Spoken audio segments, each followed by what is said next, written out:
Özel programında Diyalog Medya Grubu Genel Yayın Yönetmeni Sayın Reşat Akar'la birlikte sizlerleyiz.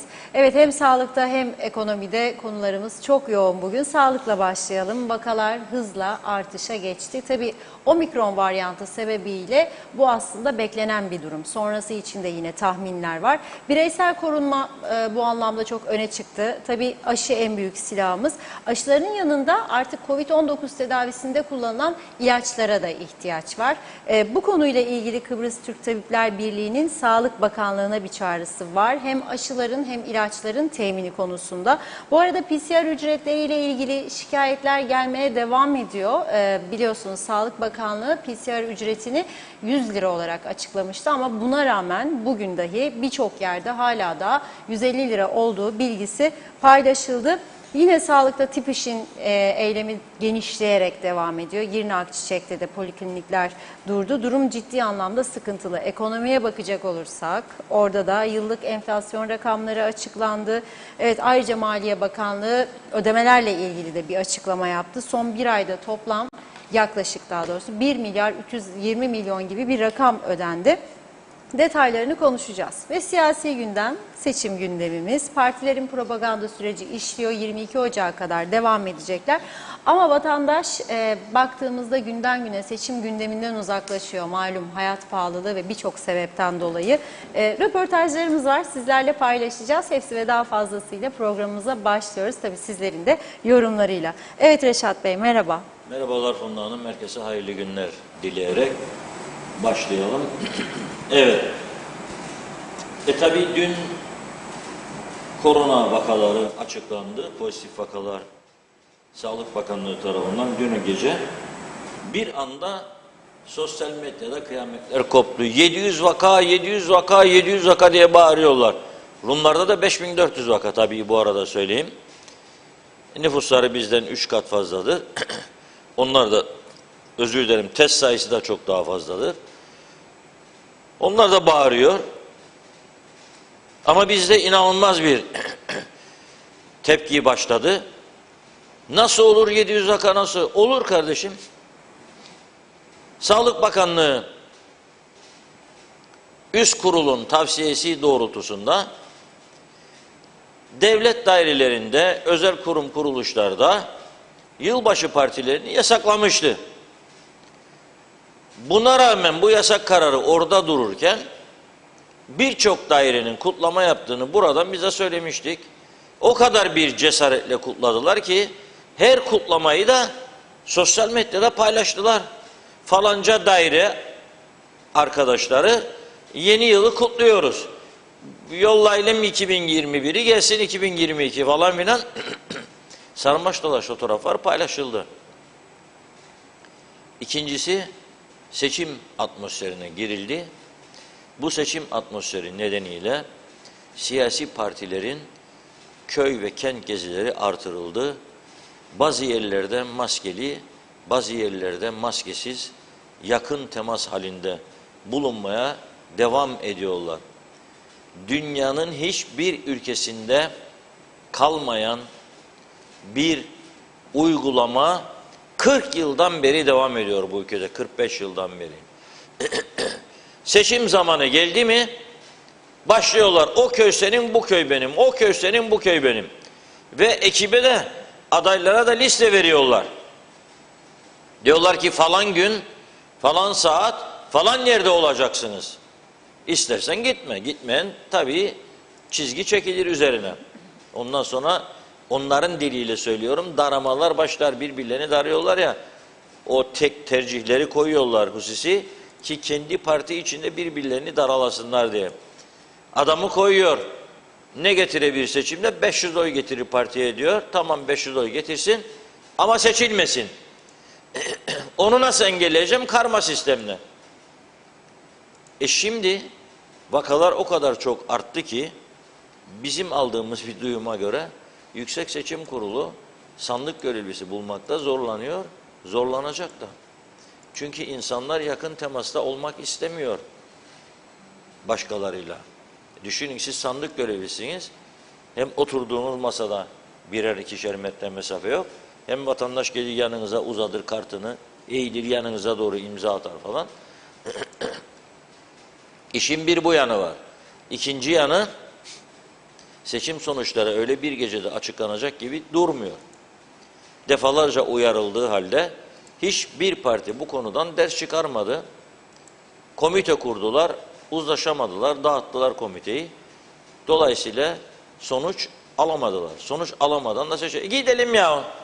Bütün işlerimiz bir anda ne yapalım ya? Gidelim işte. Ne olacak? Olacak olan olacak. Ciddiyetsiz, hiçbir siyasi etiğe sığmayan kararlar, hareketlerle bu ülkenin kaderi belirleniyor işte ne yazık ki. Ama öyle görülüyor ki yolun sonundayız artık. Yani öyle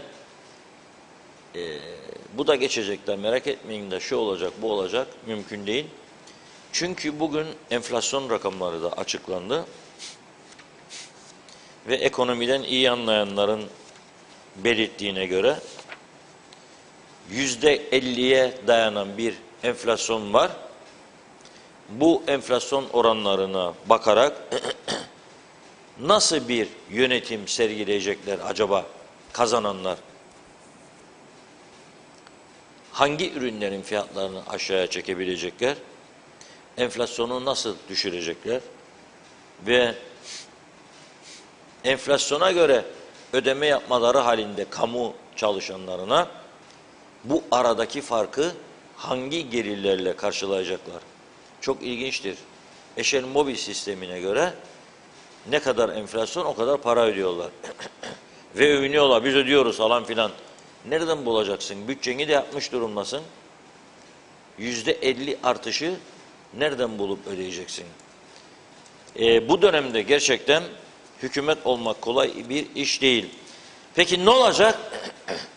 Bunun sonu? Bunun sonu gene Ankara'ya dayanacaklar. Başka çare yok. Sonra da Ankara'dan şikayet edecekler müdahale ediyorlar diye. Kabinenin oluşumuna kadar karışıyorlar diye şikayet edecekler. Ama bu enflasyon rakamları açıklanırken en ilginç nokta nedir biliyor musunuz? Aralık ayında en çok artış gösteren %183 ile okul kitapları. Yani bugün enteresan bir durum var. Bir tarafta Maliye Bakanı, seçimde var ya şimdi, kendi başarısını da gösterecek. Diyor ki bir ay içinde ben diyor 1 milyar 320 milyon ödeme yaptım piyasa. Yani maaşları ödedim, 13'leri ödedim, piyasaya da verdim. Toplamı bir ayda 1 milyar 320 milyon. Bir tarafta da o övünüyor bol para dağıttı diye. Bir tarafta da okuyan çocukları için, okula giden çocuklar için veliler %180 artışta kitap alıyorlar çocuklarına. Dengesizlik burada kendini gösteriyor. Eğitim ve sağlık bir ülkenin en önemli iki başlığıdır. En önemli. Eğitim ve sağlıkta eğer siz başarılı olamazsanız bunun sonucu o ülkenin iflas etmesi demektir. Ve şu anda Kuzey Kıbrıs Türk Cumhuriyeti her yönüyle iflas etmiştir. Açıklamanın en sonunda olsun bir paragraf bekliyordum. Nereden bulduk da ödediniz bu paraları? Ne kadar Ankara'dan geldi, ne kadar borçlandınız? Göremedim. Maliye Bakanı arkadaşımıza buradan selam yolluyorum. Bu paraları nereden buldunuz, nasıl ödediniz? Şeffaflık bunu gerektiriyor. Nereden buldunuz, nasıl ödediniz? Eğer paranız varsa hastanelerin ihtiyaçlarını neden karşılayamıyorsunuz? Yoksa bu ülkede marifet 45 yıldır aynı. Ödedim maaşları, ödedim 13'leri de rahatım şimdi. Bak vatandaş ne diyecek sandığa giderken? Adamlar ödedi ya 13'lerimizi verelim oyu. Tamam da nereden geldi bu para? Borç birikimi ne oldu? Nasıl çıkacak işin içinden yeni gelenler, bundan sonraki nesiller bu işin? Bu borçlar nasıl ödenecek? Burada gerçekten ben endişe içerisindeyim. İkincisi, vaka sayıları artıyor diye bağırıyoruz 700. Endişeye kapılan herkes ne yapıyor? PCR testine koşuyor. Sayın Bakan 2 gün önce dedi ki, biz de buradan okuduk, 100 liranın üzerinde vermeyin dedi. 100 liranın üzerinde ihbar edin, isteyen varsa ihbar ediniz, gerekli önlemler alınacak dedi. Nereye ihbar edeceğiz? Ha, hiçbir telefon cevap vermiyor. Arıyor vatandaşlar. Bugün yine tanıdıklarımız gitti arkadaşlar. 150 lira. Bize öyle bir duyum gelmedi diyor. PCR yapan laboratuvarlar, hastaneler ve eczaneler de galiba ya da kimya merkezleri. O zaman bu açıklama kime yönelikti? Yani bunlara elden birer mektup gönderilemez miydi? Bir WhatsApp mesajı Sağlık Bakanlığı gönderemez miydi? Öyle görülüyor ki kontrolden çıkmış durumdadır her şey. Vaka sayısı aslında belki de 700 değil 1700'dür, 2700'dür. Ama artık insanlar en ufak bir aksilik olduğuna, grip olsa bile, normal grip, kapanıyor evine ve diyor ki korona olmuş olabilirim, biraz idare edeyim bu şekilde. Veya bir kısım insan da var, işini kaybetmek istemiyor, özelde çalışıyor. Onun için gidip test bile yapmıyor. Yani burnu aksa, çok şiddetli öksürük olsa, halsizlik, başka bir takım nedenler, kusma falan, buna rağmen gidip yaptırmayan çok insan var, işini kaybetmesin diye. Bu oldukça vahim bir durum, vahim. Çünkü Sosyal Sigorta Dairesi'nin bu çalışılmayan günlerin parasını ödeyecek durumda olmadığını gören vatandaşlar zaten tam kaybı almıyorlar. Yani işlerinin verdiği kadar bir para vermiyor sigorta kurumu. Dolayısıyla ne yapıyorlar? Diyorlar ki ya ben işe gitmeyeceğim 10 gün nasıl geçineceğim? Sosyal sigortalara müracaat yapacak. Aradan 2 hafta geçecek, 3 hafta geçecek, 1 ay geçecek, 2 ay geçecek. Onlar bakacak, bir hesaplama yapacak ve ona göre para ödeyecek. Birinci öncelik halbuki bu pandemi sürecinde sağlık ve eğitim sorunu çözmekti. İkisini de yapamadılar. Eğitime geçelim. Şimdi eğitime geçelim. Eğitimde bugün Yakın Doğu okulları bir açıklama yaptı. Eğitim Bakanlığı'ndan hiçbir şey yok şu ana kadar. Dedi ki artan vakaları dikkate alarak anaokullar, ilkokullar, orta dereceli okulları kapattım dedi. 6-17 Ocak arası dedi kapandı. Eğitim Bakanlığı nerede? Seçim var biliyorum. Ama nerede? Ne diyorsunuz? Diğer okullarda durum nedir? Yani bugün Yakın Doğu, yarın başka bir okul, o bir gün başka bir okul kendi kendine açıklama yapacak. Siz de oradan oturup seyredeceksiniz. Eğer vaka sayıları gerçekten artmışsa çıkıp cesaretle diyeceksiniz ki bütün okullar falan tarihe kadar kapalıdır. Devlet yönetimi budur. Nasıl olur? Biri öyle biri böyle. Yani korona Yakın Doğu'nun okullarına giriyor da öteki okullara girmiyor mu? Oralar koruyucu duvarlar mı vardır orada? Nasıl bir anlayış bu ya? Hiç tutar tarafı yok. Bakın bir de Rumları anlatacağım size şimdi. Bugün Rum Bakanlar Kurulu toplandı. Dün de Rum basında vardı. Birçok veli kapanmasını istiyor okulların, Rumlarda da. Çünkü onlarda patladı. Yani bizde 700, onlarda az önce söyledim 5400. Oturdu ve toplandı Rum Bakanlar Kurulu bugün ve alınan önlemleri açıkladı. Bir bütün halinde. Ne dedi okullar için? Okullar dedi 10 Ocak'ta açılacak kardeşim dedi. Kapatmadı bu kadar vakaya rağmen. Ama ne dedi? Haftada 2 gün dedi antijen testi yapılacak. 2 gün. Biz yapabilecek durumda mıyız? Elimizde bu kadar malzeme var mı? Yetişebilir miyiz Rum'a? Varsa buyursun, desinler ki vardır imkanımız, yetişebiliriz ve bu tedbirleri alabiliriz. Ben görmüyorum böyle bir imkan Kuzey Kıbrıs'ta. Ben böyle bir imkan görmüyorum. ve bu kadar patlama oldu, bu kadar sıkıntılı bir süreç, 150 lira insanlardan talep edemezsin be arkadaşım sen. Ödeyebilen var, ödeyemeyen var. Sonra bir başında yapıyor, bir ortasında yapıyor, bir sonunda yapıyor. 10 günün içinde 3 defa PCR yapanlar vardır. Çarp 150, 450 TL. Nereden bulacak? 450 lirası yok mu insanların? Ya öyle insan vardır, yoktur. Çok insanın yoktur. Devlet baba nerede burada? Devlet baba nerede?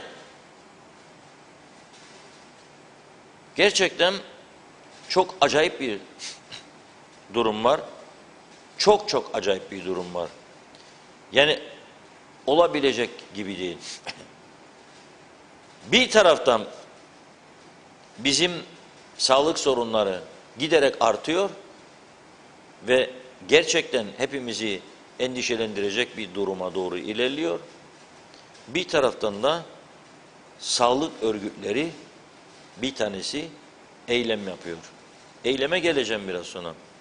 Fakat Rum tarafındaki önlemlerden başlamışken birkaç tanesini sıralayayım. Anaokul kreşler 7 Ocak'ta, diğer bütün okullar 10 Ocak'ta açılacak. Özel ve devletle ilgilidir karar. Sadece devlet okulları için değil. Özel de, devlet de açılacak diyor. 48 saatlik okul personeli, bütün öğrenci, öğretmen ve diğer okul personeli 48 saatlik negatif sonuçlu hızlı testi ibraz edecek diyor. 6 Ocak'tan itibaren şimdi onların bir yortuları var. 6 Ocak'ta hani denize dalarlar da haç atarlar, sonra biri gider, ikisi gider, haçı 10 kişi dalar denize, haçı çıkarsın diye. Öyle bir gelenekleri var. O dönemde evlerde de toplanıp yeme içmeler yapıyorlar. Onlarda da bizden daha çok belki de tatil var. Rumlarda da Christmas var, yılbaşı var, yortu var, Easter holiday var. Çok tatil. 10 kişiye düşürmüşler evlerde toplanma sayısını. Nasıl tespit edecek bunu? Kim gidip bakacak? İş ola alıyorlar. Belki onlar uygular ama bizim tarafta mümkün değil. 10 kişi deyin, 12 deyin, 15 deyin, kim gidip kontrol edecek ve kim uyacak? Kimse uymaz.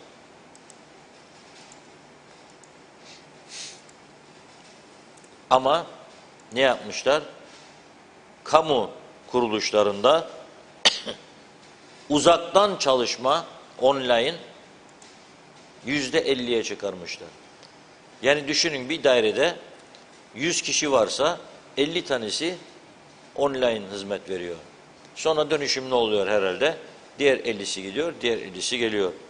Bence KKTC hükümetinin de bunu düşünmesi lazım. Başından beri benim bir önerim vardı. Madem ki bu elektrik paralarını siz elektrik kurumuna ödeyemiyorsunuz, madem ki devlet dairelerinde kontrolsüz elektrik tüketimi var, kontrolsüz. Yani sabah evinden çıktığı zaman, biliyorsunuz Kıbrıs'ta çalıştır demezler, yak klimayı da geliyorum der sekreterine. Arkadaşlar, sekreter de klimayı yakar, çalıştırır. Beyler gelir veya bayanlar gelir, odayı sıcacık bulur veya yazda da soğuk bulur. Anormal derecede bir gider var. Madem ki ürettiğimiz de yetmiyor, dönüşümlü olarak kapatın. Yarı yarıya izle gönderin. Öyle daireler vardır. Yarısından fazlasını gönderseniz hiçbir sorun olmaz. Çünkü boşdurlar zaten. Turizm. Turizm yok. O bakanlıkta çalışan kaç yüz kişi var. Dönüşümlü olarak gönderin. Ödeyin, ödüyorsunuz zaten. Yani ha orada oturdu ödüyorsun, ha evde gene ödüyorsun. Dönün birkaç kuruluş yapın aynısını. Başbakanlık bodrum katlarının altı kadar doludur. Boş. Hiçbir şey yok. İş güç yok. Onlar da sıkılıyor. Evde olsun herkes. Çocuk yapsınlar bol bol. Bırakın. Nüfusa ihtiyaç var. Dıştan geleceğine buradan artırın nüfusu. Yani artık öyle bir duruma geldik, ağlanacak haldeyiz. Metehan'ı dün göstermiştim sizlere, görüntüleri. Bugün Daha da vahim bir durum varmış orada. Daha yoğun bir trafik. Orada pasaportlara bakacak, kimliklere bakacak memur yok. Sıkıntı var. Ama Başbakanlıkta Bodrum hatlarında bir el adam var. Turizm Bakanlığı, bilmem ne bakanlığı dolu. Karayolları Dairesi. Hepsi içeride binanın, dışarıda bir lamba değişecek adamım yok diyor bakan. Diğer 145 kişi nerede? Katlo'da görünen veya 135. İçeride oturuyor. Klima, elektrik veya dışarıda geziyor. Hele şimdi seçim var. Bir görev almışlardır mutlaka 5-10 kişi en azından. O yüzden diyorum yani kendi kendimizi kandırmayalım daha fazla ya. Bugüne kadar kandıra kandıra kendi kendimizi bu hallere geldik. Ama artık diyorum bir yerde stop, durun. Durun. Seçim konuşmana falan geleceğim.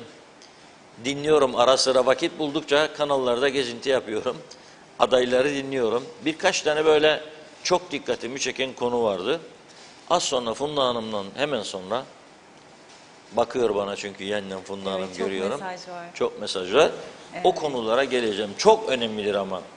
2-3 tane basit tespitim vardır izleyerek. Onları sizlere aktaracağım. Hemen mesajlardan Hemen sonra. başlıyorum. Çok teşekkür ederek tabii ki. Evet, Fatih Aztekin iyi yayınlar demiş. Kemal Kolçak iyi yayınlar. Reşat Bey, benim çocuğumun testi pozitif ve sabahtan beri arıyorum diyor. Ulaşamıyorum. Üstelik çocuğum astım hastası. Çok geçmiş olsun. Benzer sıkıntılar her yerden ulaşılamıyor. Mustafa Özcan iyi yayınlar diledi. Vedat Allah Kerim'de. Şebnem Taran, Reşat Bey asgari ücrete ne oldu? Geçinemiyoruz artık, bu kadar da olmaz demiş. Aslı Niyazi, şu an çok sinirliyim diyor. Funda Hanım, Reşat Bey, Yakın Doğu Üniversitesi kendi aklıyla online eğitime geçti. Onu Levent takip etti. Şimdi herhalde tüm devlet okulları ve diğer okullar da kapanacak.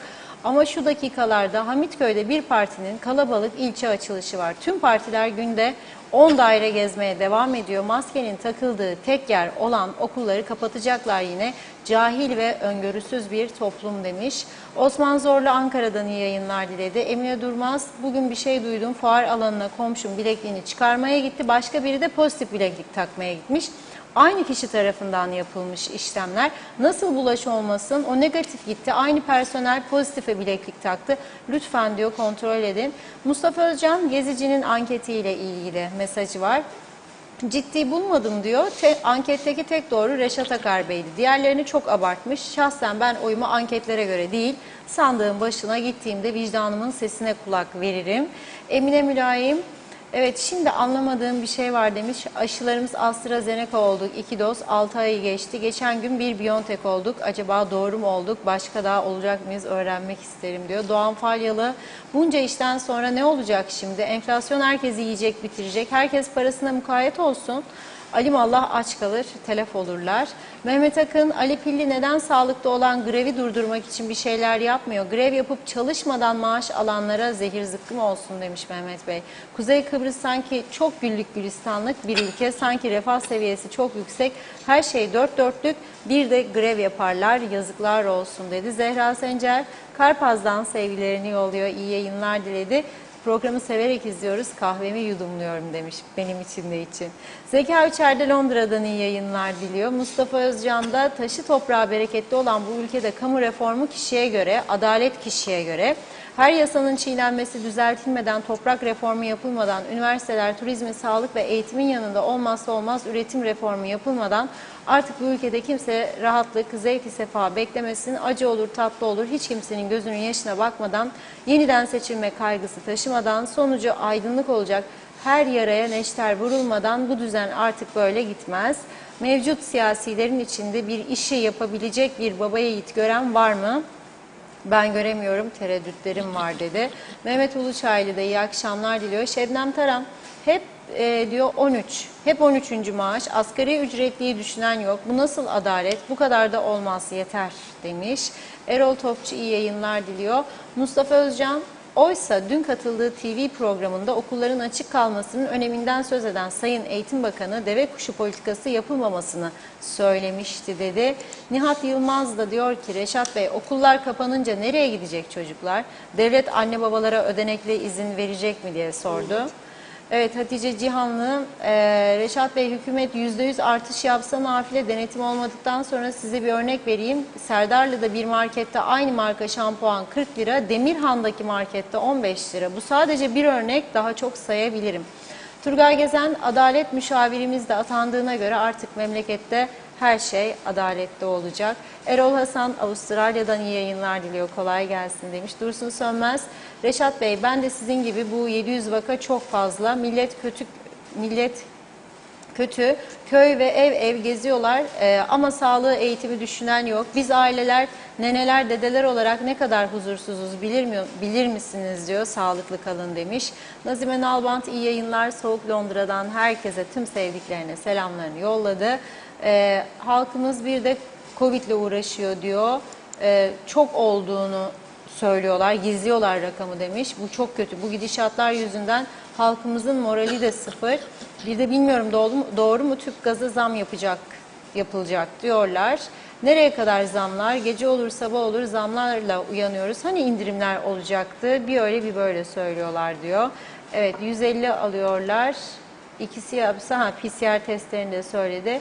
Evet, bu verdikleri sözleri neden yapmıyorlar demiş. Zaten denetimsizlikten böyle zor durumlara düştük. Evet, yazık, üzgünüm, saygılarımla dedi. Evet, Ecevit Aksu, iyi yayınlar Reşat Bey, sanırım nezle oldunuz demiş, geçmiş olsun. Dün Kermiya sınır kapısıyla yaptığınız haberden dolayı 40 dakikada geçtiğimiz gümrükten bugün iş çıkışı 3 dakikada geçmiş. Osman Bey'e de iyi akşamlar diliyor. Halil Olur, iyi yayınlar Reşat Bey. Sağlık Bakanlığı çağrı merkezi 1111 1102 533'lü numarayı da yazdı. 878 1102 arıyoruz. 32. sıradasınız. 28. sıradasınız. Sonra kapanıyor ve cevap vermiyor. Fatma Gürer, iyi yayınlar demiş. Yeni yıl kutlamalarına değiniyor. Orada bulaşın nasıl arttırıldığını göreceğiz diyor. Resimlerde de gördük, endişe verici. Doğan Falyalı, nasıl yani demiş. Yalnız okullarda mı bu virüs? Dairelerde, marketlerde, yeme içme yerlerinde, eğlence yerlerinde, velhasıl her yerde, ama okullar ilk sırada. Çocuklar kendilerini koruyamaz. İsmet Ezer, klima yanar, bir de masanın altında soba var diyor.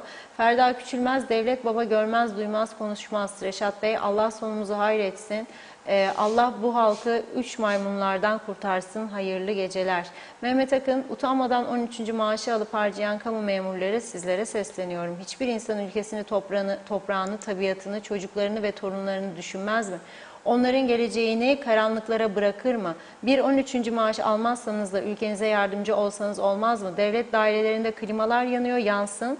Pencereler açık yanıyor hem de. Acil devlet kurumlarında tasarrufa gidilmesi lazım. Yoksa her şey için çok geç olacak. Maalesef, iyi yayınlar diledi. Evet, Gülşen Kırmızıyüz, yapılan ankete göre herkes halinden memnun gibi görünüyor yazmış. Fikret İpekçioğlu, sizden ricam 469 lira elektrik borcu olanlar kesilecekmiş. Acaba Gönyeli Belediyesi'nin 13 milyon lira borcu olduğu halde neden kesilmiyor? Bilginiz varsa paylaşır mısınız diyor. Ayrımcılık mı yapılıyor? Yetkililer açıklama yaparsa sevinirim demiş. İsmet Ezel, personel dairesi memur işçi dağılımını bilir mi dedi. Tema Yavaş Londra'dan selamlarını yolluyor. Mehmet George karşılığı, ben pozitifim, elimde bileklik var ama 5 gündür ses yok. Kimse de arayıp sormuyor. Nazima Nalbant, evet, Reşat Bey, Hristiyanların bayramı yok, Christmas'ı yok, yılbaşı bir de hafta sonu geldiği için diyor, bu defa tatilleri uzun oluyor. Hiç kimseyi dışarıda görmedim bu süreçte diyor. Sanki hiçbir insan yaşamıyormuş, hayalet gibi bir durum vardı diyor. Dışarıya baktığımda bir tek kuş gördüm demiş. Akşamüstü ona da dedim ki ne oldu, yolunu mu şaşırdın? Hiç kimse yok. Sonra o da gitti diyor. Yine yazıyorum, ne olur kurallara uyalım, beraber olursak inşallah bu zor günler geçecektir. Tüm TV 2020 bizlerlesiniz demiş. Sesinizi duyanlar var mı? Sevgiler. Hüseyin Koltan da kolay gelsin. Doğru Haber'in adresi, iyi ki varsınız. Hoş vakitler dilerim. Ağzınıza, yüreğinize sağlık dedi. Özmen Cemal Çikuşu da hayırlı yayınlar diliyor bize. Şenay Sami de hayırlı akşamlar Londra'dan. Yazık, çok yazık demiş. Dere deniz akıyor, fakiri düşünen yok. Evet, bir iki mesaj kaldı, aktarayım. Bahattin Bey Ordu'dan gönüller dolusu sevgiler demiş. Güzeller güzeli Kıbrıs'ımızın kötü yönetilmesi ve Kıbrıs için yavru vatan tabirinin kullanılması çok gücümüze gidiyor. Yavru değil, cennet vatan. Kıbrıs'ımızın bu şekilde yönetilerek Türkiye'nin bir eyaletinden farkının olmaması da kalbimi tarifi olmayan acılara itiyor. İddia ediyorum ki bizler gerçekte bizleri yönetebilecek insanları seçebilirsek inanın kısa zamanda çok işler becerebiliriz. İyi yayınlar dedi. Evet, mesajları burada ara veriyorum. Evet Reşat Bey, sözü size bırakayım. Evet. Şimdi öyle bir durum.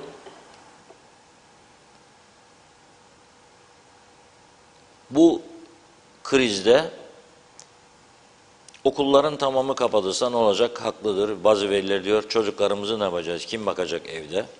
Doğru. Ama öte tarafta da bulaş artıyor.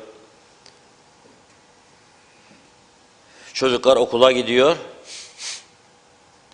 Bu korona başladığı zaman buradan öyle 1, 2, 10, 20, 30 değil 100 defa daha fazla çağrı yapmıştık. Dedi ki öncelikle tüm öğretmenler, tüm eğitim kurumlarında çalışan insanlar aşılanacak. Bunu mecbur edeceksiniz.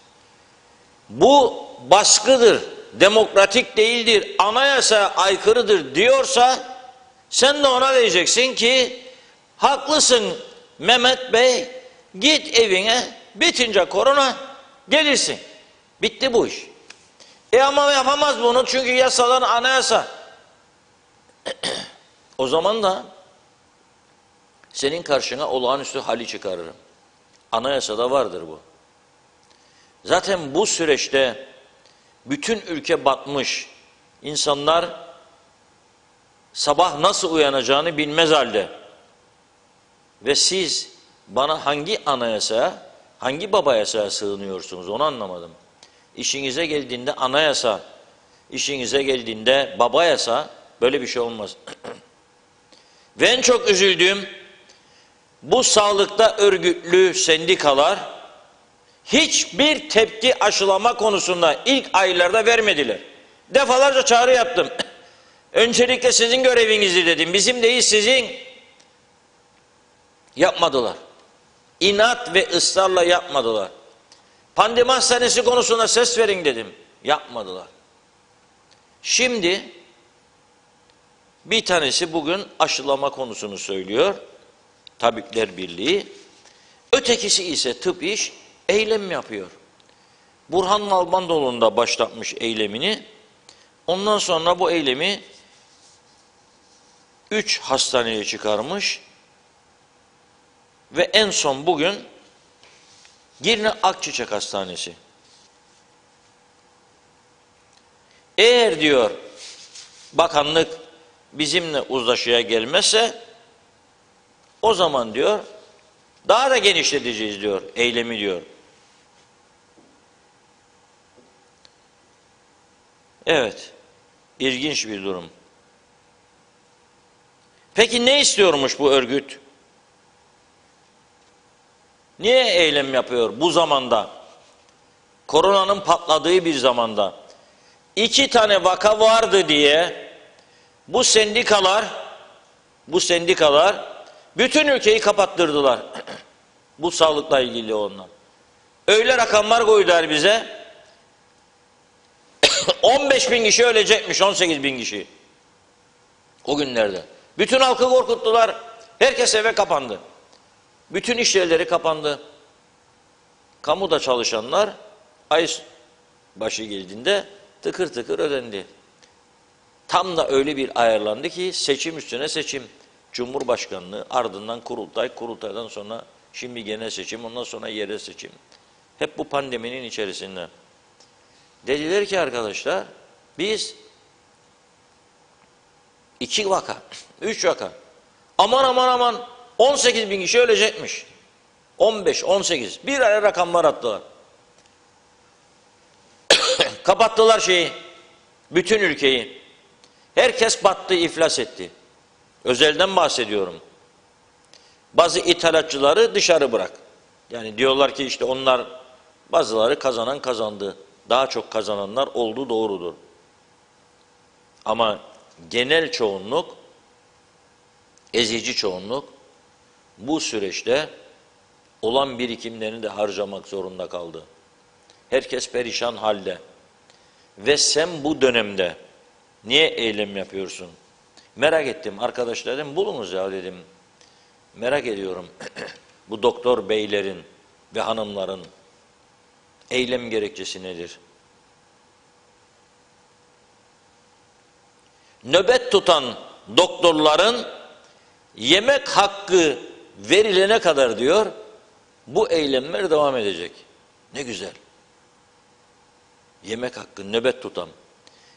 Sivil havacılıkta da nöbet tutarlar, gümrükte de nöbet tutarlar. Ne farkınız vardır anlamadım. Normal maaşlar ödendi mi? 13'ler ödendi mi? Pandeminin başladığı ilk günlerde bu yemek uygulamasını başlatmıştı Sağlık Bakanlığı. Fakat ilerleyen günlerde her şey açılınca, işler, iş yerleri falan durdurdular. Şimdi diyor ki hayır, bize diyor yemek gelecek. Kaç para tuttuğunu, ne kadar maliyeti olduğunu, aşı bulamayan, yani satın alamayan, şimdi Türkiye'ye yolluyor da ilk ayları hatırlayalım. Aşımız yoktu, aşımız. Ağlıyorduk. Test kitimiz yoktu, PCR test kiti. Şu anda da sürekli eksiliyorlar. Kanser hastalarının ilaçlarını bulamıyorlar. Kan ağlıyor insanlar. Öyle bir dönemden geçiyoruz. Siz bana yemek şartı koymayın ya. Böyle bir dönemde önüme benim. İnsanlar elindeki yemekleri bitirdi. Parasız kaldılar, aç kaldılar. Temaslı olduğu halde sağlık çalışanlarının zorla çalışmaya, zorlanması uygulamasına son verilmesi diyor. Temaslı kimdir? Adam geldi hastaneye, size pozitif çıktı. Kontrol ettiniz kendisini, temaslı sayılırsınız değil mi? Sen gideceksin, öteki gidecek, kim bakacak hastalara? Başka ülkelerde böyle mi? Yani pozitif çıkan adamı yatıran doktor evine mi gidiyor ondan sonra temaslıdır diye? Hangi ülkede var bu? Bir tane ülke gösterin bana. Nijerya, Uganda, Şili. Nerede var? Bakanlık gazetsiz. Nasıl Eğitim Bakanlığı bir okul tek başına kapatır, açma kararı alır da sessiz. Sağlık da aynı durumda. Aman aman aman aman, seçim var, seçim var, seçim var. Yazık ya. Arkadaşlar bu arada klimaları açtılar burada. Herhalde dediler bu adam çok konuşuyor. Burada bir soğuk havayla halledelim. Şaka ediyorum, biz istemiştik. Çok ışıkların verdiği sıcak var. Kapattırdım ama şimdi. Neyse. Haklı oldukları noktalar olabilir, daha var. İşte mesai sonrası uzmanlık alanları dışında tıbbi hataya, açık hasta bırakmaya zorlanması, uygulaması falan filan. Şimdi ben soruyorum bu arkadaşlara. Senin bu şartları önümüze koyarak benim sağlık alma hakkımı elimden almaya hakkın var da benim sana buna karşılık önlem alma hakkım yok mudur? Bu nasıl bir kakatecidir ya? Nasıl bir ülkedir? Karar verdim ben, yemek vermezsen bana eyleme gidiyorum. Hadi bakalım. Ya yemek ya eylem. Tamam da ben de sorarım. Birçoğu bak, vaktinde gidip vaktinde ayrılanları ayırıyorum. Onlar kendilerini bilir. Hiç söyleyecek sözüm yok. Ama ezici bir çoğunluğunun vaktinde gitmediği, vaktinden önce de ayrıldığı ve derhal özel hastanelere gittikleri veya kliniklerine gittiğini hepimiz biliyoruz. Şimdi ben de senin olmayan bu hakkı elinden alacağım. Bunu diyebilecek bir hükümet bu ülkede çıkabilir mi ya? Soruyorum. Bana diyorlar ki seçimlere destek ver. Nasıl vereceğim anlamadım. Seçime herkes gitsin, sandıkta oyunu kullansın. İtirazım yok. Benden ne değişeceğini anlatsınlar bana. Şu anda çağrı yapıyorum tüm seçime katılan partilere. Sağcısı, solcusu, milliyetçisi, devrimcisi. Bu böyle mi devam edecek bu ülkede? Yani gariban insan, çocuk düştü ayağını kırdı, acele gidecek, bakmayacak. Yemek parası verilmedi diye ve siz de oturacaksınız, seçimde beni kurtaracaksınız, ülkemi ha. Bu memleketi ayağa kaldıracaksınız. Şaha kalkacak bu ülke ha. Maliye Bakanı'na çıkacak, 1,5 milyara yakın para ödedim ha. Bu nasıl bir düzen ya bunun içinde, anlamadım ben. Nerede yaşıyoruz? Kim kimi bu kadar baskı altına alabilir ya? Anlamadım. Senin hakkın varsa bu pandemi sürecinde 700 kayıtlı ama 1700, 2700, 3700'dür. Belki korona var bu ülkede. Şu anda yarın o bir gün daha da artabilir ki artacağı kesin. İpin ucu kaçmıştır. Ve ben sana bir şey yapamayacağım. Bu demokratik hak, anayasal hakmış. Kim değiştirecek bunu? Kim düzeltecek? Soruyorum. Kim düzeltecek bunu? Var mıdır bir parti düzelteceğim desin? Ayakta alkışlarım. Ama diyemezler. Sağ partiler idare-i maslahat, ne şiş yansın ne kebap. Solda onların zaten felsefesine uygundur bu tip grevler, eylemler. Yapma hakkıdır, demokratik hak, anayasal falan filan. İşte bu ülke maalesef bu yüzden bu hale geldi. Düzelme imkanı da ihtimali de yok. Türkiye bütçesinin yarısını yollasa onu da bir yol bulurlar, yok ederler, gene düzelmez. Ben böyle bir olasılık görmüyorum. Mantık buradadır. Mantık buradadır. Nerede Hipokrates? Nerede Hipokrat yemininiz? Nerede? Ha ben sigorta primi ödeyeceğim. 40 sene devlete sağlık hizmetlerinden yaralanayım diye her ikide bir de siz grev yapacaksınız. Ben hastaneye geleceğim. Diyeceksiniz grev vardır.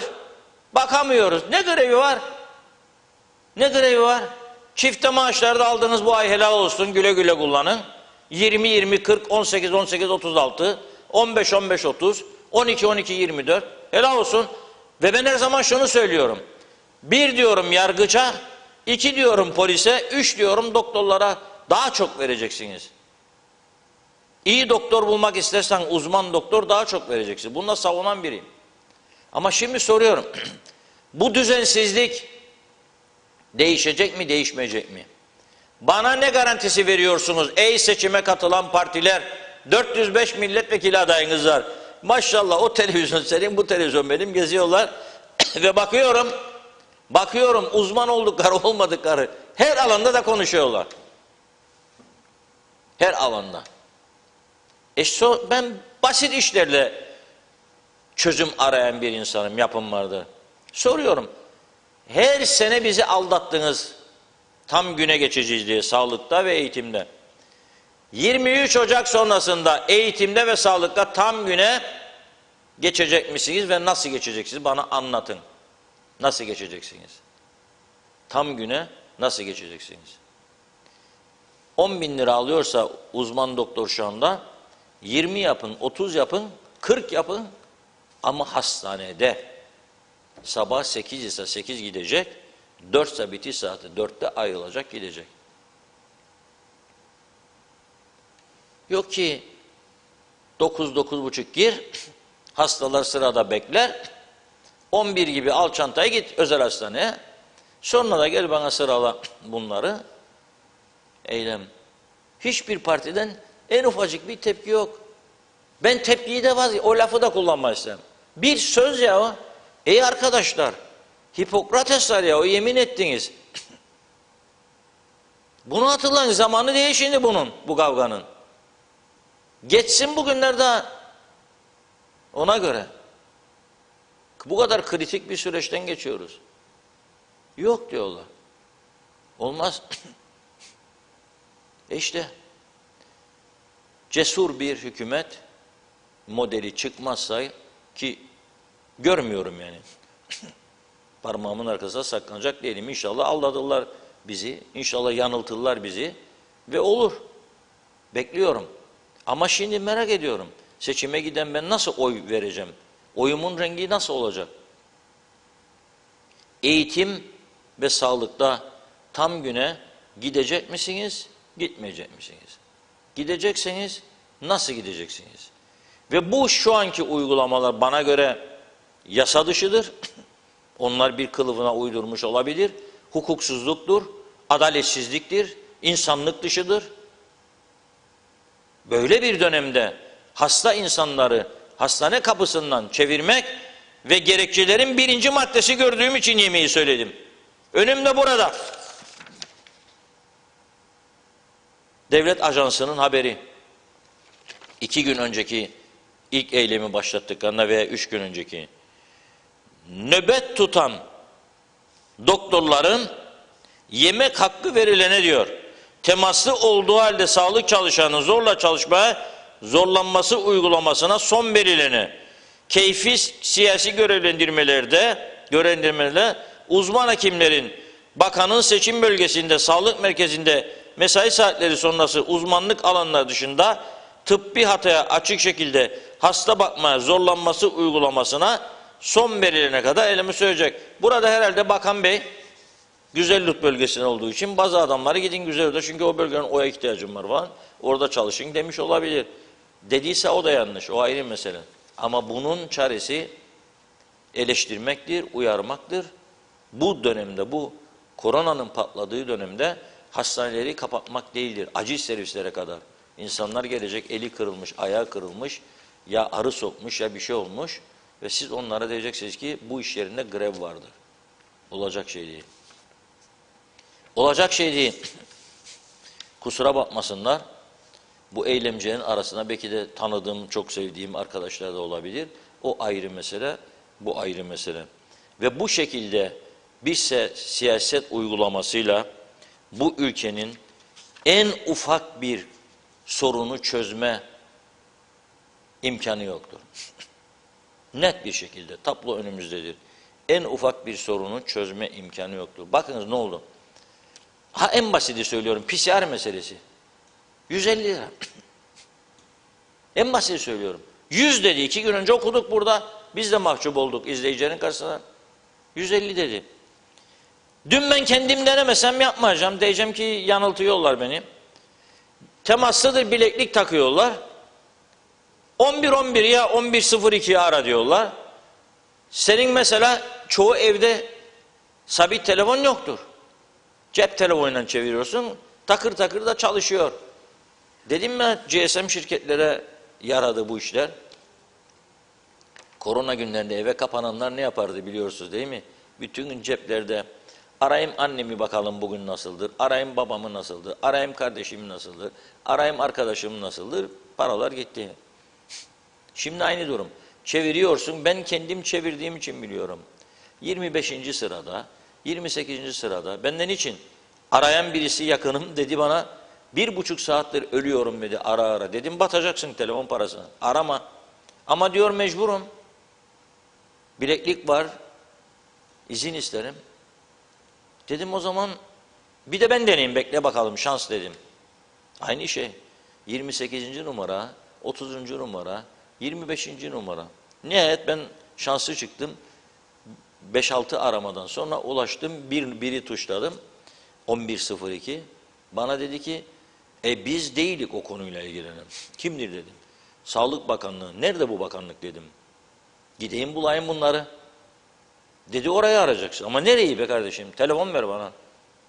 Aha dedi bu numaranın bilmem kaç tuşu. O da olmaz. Çok yoğundurlar dedi. Vay dedim. Out of control. Kontrol dışıdır şu anda her şey. Herkes kendini korusun. Maskesini mutlaka taksın. Bakın Osman Müftüoğlu profesör dinledim. Bu omikrona karşı diyor en önemli koruyucu maskedir diyor. Maske takan adam omikrondan etkilenmez diyor. Koysun herkes maskesini. Vitaminciklerini ihmal etmesin. İmkanı varsa bir an önce gitsin, kan tahlili yapsın, D vitamininin durumuna göre hemen başlasın hapını almaya. 75'e kadar sınır var. 25-28 bazlarına göre en düşük. Bir adamın 25'in altındaysa D vitamini her zaman risklidir. Sadece korona değil, kalp, kanser her konuda. Yürüsünler gitsinler. Ve bu siyasetçi arkadaşlar, bakınız ülke o kadar zor bir dönemden geçiyor ki, insanlar gelecek belirsizliği içerisinde. Herkesin ayrı bir derdi var. Kimisi elektrik faturasından yakınıyor, kimisi yağ fiyatlarının yükselmesinden, kimisi çocuğuna aldığı okul kitabından, kimisi bir vatandaşımız bugün yazdı bana, esnaf sanatkarlardan kağıt demişler. Bir iş alacak diye gitti, daha peşin peşin bir yere 100 lira. O demiş git esnaf sanatkarlara üye olman lazım. Oraya gitmiş, 500 lira vermiş daha önce, şimdi 750 demişler aidat. Para verecek daha iş alacağı umuduyla. Herkesin bir derdi var. Bu kadar dertli bir durum içerisindeysek biz, bu seçimleri de daha doğru dürüst yönetmek lazım. Her partinin milletvekili adayları yarış halinde. O televizyon senin, bu televizyon benim ve sadece televizyonlar değil, Facebook televizyonları. Bunlara da gidiyorlar, saatlerce konuşuyorlar ve her konuda fikir var, her konuda iddialar var, iddialar havada uçuyor. Bunlara dikkat etmek lazım. 2 tane çok ilginç konu dikkatimi çekti. Çok var ama en öne çıkardıklarım. Bugün bir kanalda gördüm. Hükümet ortağı partinin milletvekili adayı, hükümet ortağı şu anda halen partinin milletvekili adayı diyor ki, Gençlik ve Spor Dairesi'nin diyor, Ekonomi Bakanı'na bağlı olmasın diyor. Ne ilgisi var diyor. Ha? Var diyor bir şey diyor. Yani onun için oraya bağladı. Ama ortaksın. Ne sorman başkanına? Neden tepki koymadı diye. Neden bunu kabul etti diye. Ve varsa bir şeyler, demek ki Gençlik Spor Dairesi sizin denetim dışıdır. Devlet denetleyemiyor demektir. Devlet denetleyemiyor. En çok gelir getirmesi gereken devlet piyangosu istenilen verimliliği gösteremiyor. Devamlı değişiyor müdürü. Hükümet değiştikçe o da değişiyor. Hükümet değiştikçe o da değişiyor. Bırakınız bir tane doğru dürüst adam, bir yönetim getiriniz oraya da daha da artırsın. Daha çok satış, daha çok gelir. Yok. Ortak hükümet ortağı olduğunu partisinin unutuyor. Diyor, ne işi var diyor. Ha? Söyle bakayım diyor, ne işi var? Neden diyor ekonominin altında? Kabul ettiniz partiniz. Bunu da bilmiyor musun? Gene devletin televizyona bakıyorum, devletin. Şunu da söyleyeyim. Aman ben Türkiye bize müdahale etsin. Türkiye akıl hocamız olsun. Kimi bakan yapacak, kimi aday yapacak, yapmayacak. Onu desteklemiyorum tabii. Böyle bir şey istemiyorum ben de. Ama bu seçimler bizim kendi iç seçimlerimizdir. Biraz evvel bahsettiğim konularda ağzınızı açmıyorsunuz. Şu vatandaşınız gidip muayene olamıyor. Ayağını kırmış. Eli kanamış, akıyor. Acil serviste bakmıyorlar. Tamam mı? Ağzınızı açıp bir kelime söylemiyorsunuz da Türkiye'ye dil uzatma yarışına girenler var. Ve devletin televizyonunda alet oluyor bunlara. Sana ne Türkiye ne Türkiye ile? Hesabın senin Türkiye ile ise git Türkiye'de yap. Burası KKTC seçimleri. Siyasi ve çok ağır küfüre varırcasına mesajlar veriliyor. Bir gerçeği unutuyoruz burada. Bir hesap yaptım. 10 tane kanalımız var. Devletin 3 tane. 7 kanalın aylık uydu parası 9.000 dolardan 63.000 dolar. Devletin daha özel bir frekans ayarlandığı için çok yüksek HD özel televizyonları kesiyorlar. 40-45 3 kanal en az. Yani 100.000 doların üzerinde bir uydu parası var aylık TürkSat'a ödenmesi gereken. O paralar aylar var ödenmiyor, aylar var. Türkiye bugün dese ki ben kestim uydu yayınlarınızı, tümümüz finito festa. Bul kanalda git konuşsan. Hadi git Rum CBC'de konuş. Sokarlarsa seni. Sen bugüne kadar bu ülkede kendi televizyonlarını halka ulaştıracak bir gelişimi sağlayamadın. Sen Binali Yıldırım'ın Ulaştırma Bakanı döneminde Rumlardan önce bu ülkede yerel televizyonların TürkSat üzerinden çıkmadan, ona gerek kalmadan yayın yapmasıyla ilgili bütün altyapı tamamlandığı halde vatandaşlara basit bir receiver aldırarak veya hediye ederek bunu gerçekleştirmemişsin. Her şeyinle Türkiye'ye bağlanmışsın. Sen 17 tane göletinin 13 tanesini kurutmuşsun, 12 tanesini, 13 tanesini. Senin göletlerin su tutmaz halde bütün kuyularını kurutmuşsun. Suyu Türkiye'den gelmesini beklersin. Türkiye'den 2 gün su gelmese hepimiz susuzuz burada. Aslanım, ne işin var senin Türkiye ile kavga etmeye? Ne işin var bu seçimlerde? Ve onu da görüyorum. Bunlar olurken ötekiler hepsi böyle sanki de yani doğruymuş gibi böyle sessiz sakin, aman ben şeyim falan filan.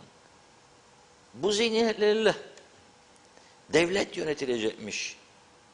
Yahut da mahalle yönetilecek. Mahalle yönetilmez ya. Apartman yönetemezsiniz ya bu zihniyetle. Komşuları birbirine düşürüp kavga ettireceksiniz siz. Biri diyecek, Hasibanım diyecek, başımdan döktüğü suları benim balkona geldi. Vay diyecek, Hasibanım, üzüldüm diyecek. Hasibanıma gidecek, Hasibanım diyecek, ne bana hesap mı sormaya geldin, yok sen de haklısın diyecek. Sonra 2 komşu birbirine girecek. Hadi bakalım. Satsasa baş başa komşular. Aynen şu anki bu durum bu. Apartmanı yönetebildikleri gün umutlanacağım. Bir apartmanı. Neden söylüyorum bunu bilir misiniz? Bir apartman yasası bile çıkaramadılar bu ülkede. Bugün oldu. Bir apartman yasası yoktur be kardeşim. Yok. Onun için bazı eskimiş binalar dökülüyor, sıvalar, mıvalar, tehlike arz ediyor. Hiç kimse bir şey yapamıyor. Apartman yasası yok. 8 kişi var apartmanda. 6'sı yenileyelim diyor. 2'si yok dese, ya 7'si de yenileyelim, biri yok dese olmuyor. Yasa yok çünkü. Yasa yok. Sabah 12'de, 1'de, gece yarısı 1'de, 2'de, 3'te komşulardan bir tanesi müziği istediği kadar açıp bağırı çağırı dans ederse senin de uyku gider. Yapacak bir şeyin yok. Çöp bidonu yok. Olmayan çok apartman var. Apartmanın önünde çöp bidonu yok ya. Uzlaşamamışlar, alsınlar 20'şer Türk lirası versinler. Yoktu. At sokağa. At gitsin be. Bu ülkeyi bu hale getirdik. Hep birlikte. Ya şa derler. KKTC çok yaşa. Ve bizler tabii. Bu KKTC'yi yaratan, yaşatanlar bizlerik. Hala daha bugün oldu. Buyurun Funda Hanım. Evet, mesajlara başlayalım o zaman. Vakit kaybetmeden yine. Nevin Aşkım, Reşat Bey, hiçbir şey hastalarımızdan önemli değil. Hastanelerde ilaç yok. Bence bu durumun üzerinde daha çok durulsun, seçiminiz batsın demiş. Halil Anıldı. Diyor ki 700 vaka, bence herkes birbirine sarılsın, bitsin bu çile artık demiş. Nihat Yılmaz, okullardaki bulaş toplum genelinin çok altında. Tüm ülke kapanmazsa okulları kapamak faydadan çok zarar verecek toplum sağlığına. Bir an önce genel tedbirlerin artırılıp günün koşullarına uyumlu hale getirilmesi ve salgının kontrol altına alınması lazım. Ama her koşulda okulların kapanması özellikle ilkokul çağı çocuklar için koronadan çok daha büyük riskler yaratacaktır diyor Nihat Bey. Evet, dünyada da örnekler bu yönde, okullar kapanmıyor. Doğan Falyalı, bu Kıbrıs'ta 2 Dünya Savaşı'na ve uzun bacaklı İngiliz'in tüm yaptıklarına dayanabildi. Ama nasıl dayandı diyor. Hayvanlar vardı, ekerdi, biçerdi, yazlığını, kışlığını kendi üretirdi. Meyvesi aklınıza ne gelirse köylü üretir, ihtiyaç fazlasını satardı. Cebinde para kalmasa da aç kalmazdı. Şimdi öyle mi? Herkes sosyetik oldu, bir şey üretemez duruma geldi. Hatalar da eklenince tamamen üretimden koparıldı, anlaşıldı belki demiş. Sultan Şeker, İyi akşamlar, hayırlı yayınlar diyor. Evet, çocuklarımız için endişeleniyoruz. Okullarda çıkan vakalar bizi korkutuyor. Her gün temaslı olarak geliyorlar. Ne olacak bu durum, ama seçim daha önemli yazmış. Oktay Değirmencioğlu, Sayın Akar, seçim nedeniyle bu zor dönemlerde sağlık çalışanları yemek bahanesiyle gariban hasta insanlara bakmıyorlar, yazık dedi. Ayşen Ertem Şehitoğlu, onlar maaşlarını aldıkları halde yemek parası için mücadele ederler. Bir memurun 3 katı çalışıp benim gibi taşeronda çalışan sağlıkçılar hala bugün bile maaşlarını alamadılar. Lütfen siz söyleyin, biz ne yapalım? Kimi kime şikayet edelim? Kime sorsan herkes kendine göre haklı. Peki haksız kim? Tahir Aköz, zamanında Türkiye gibi bir ülkede bir gecede 100.000 memuru işten atacağız diyebilenler vardı. Hadi gücü olan varsa vasıfsız memurları işten atacağız desin biri. Barış Erdoğan, hayırlı yayınlar. Reşat Bey, her zamanki gibi süpersiniz. Söyleyeceğim şunlardır. Yıllardır bu ülkede ne yaptılar? Özellikle özel sektöre ne yaptılar? Bazı kesimlere dağıtırken özel sektör çalışanları da ağzı açık bekler. Şimdi de sokak sokak gezerler. Kimini parayla, kimini de tatlı dilleriyle kandırıyorlar. Maalesef gerçekler bunlar. Her zaman aynı mamacıları, bu yüzden değişecek olan hiçbir şey olmayacak. Altını çizerek söylüyorum dedi. Şenay Hilmi, tok açın halinden anlamıyor. O kadar para alıyorlar, yine de beleş yemek istiyorlar. Aç insanlar nereye başvursunlar? İyi akşamlar Londra'dan, harikasınız, konuşun dedi. Niyazi Aktaş, hırsız evin içinde olunca kapı kilit tutmaz Reşat Bey. Zafer Akbaş, Reşat Bey, benim dayım çocuk doktoru ve İstanbul'da 2 özel kliniği vardı ve devlet ya özel ya ben dedi ve kapattı. Bizde meclisin yarısı doktor olduğu için diyor, bu işler çok zor. Evet, İsmet Ezel tam güncüz demiş. Tülge Göçen, dilinize sağlık Reşat Bey, helal olsun, iyi yayınlar.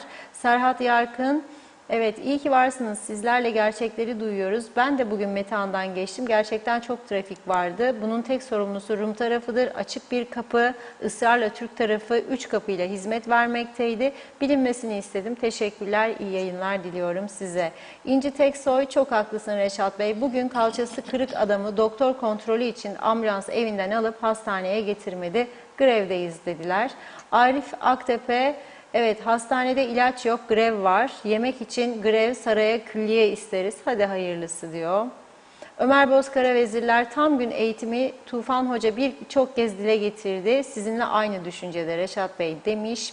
Metin Erdemel, siz biliyor musunuz ameliyat olmam gerekiyordu. Hastane doktoru tümü ben bu ameliyatı 50.000'e yaparım dedi. Yakın Doğu'da ben yaşadım, isim de verebilirim ve kanser diyor. Altan Karakuş, olur abi demiş. Burası KKTC, her şey olur. Lütfi Toruntay, mutlu akşamlar. Evet, ben sandığa gitmiyorum. Çünkü hiçbirini istemiyorum. Al birini, vur ötekine. Teşekkür ederim. Mutlu, huzurlu, sağlıklı akşamlar. Ünsal Bayburg, tek başına iktidar isteyen parti bu memleketi bu zor duruma düşüren partidir. Bu zor durumdan çıkmak çok zor oldu. Artık sorunlar çok zor çözülür. Allah yardımcımız olsun demiş. Hüseyin Dağlı, İyi yayınlar. Ben 11.02 için 600 lira fatura ödedim. Hep tuzak. Yılmaz Nasiboğlu da diyor ki, evet, benim kızlarıma birine 850 lira, diğerine 450 lira fatura gelmiş. Sağlık Bakanlığı'nı aramaktan bu fatura geldi diyor. Bu parayı nasıl ödeyecek bu çocuklar?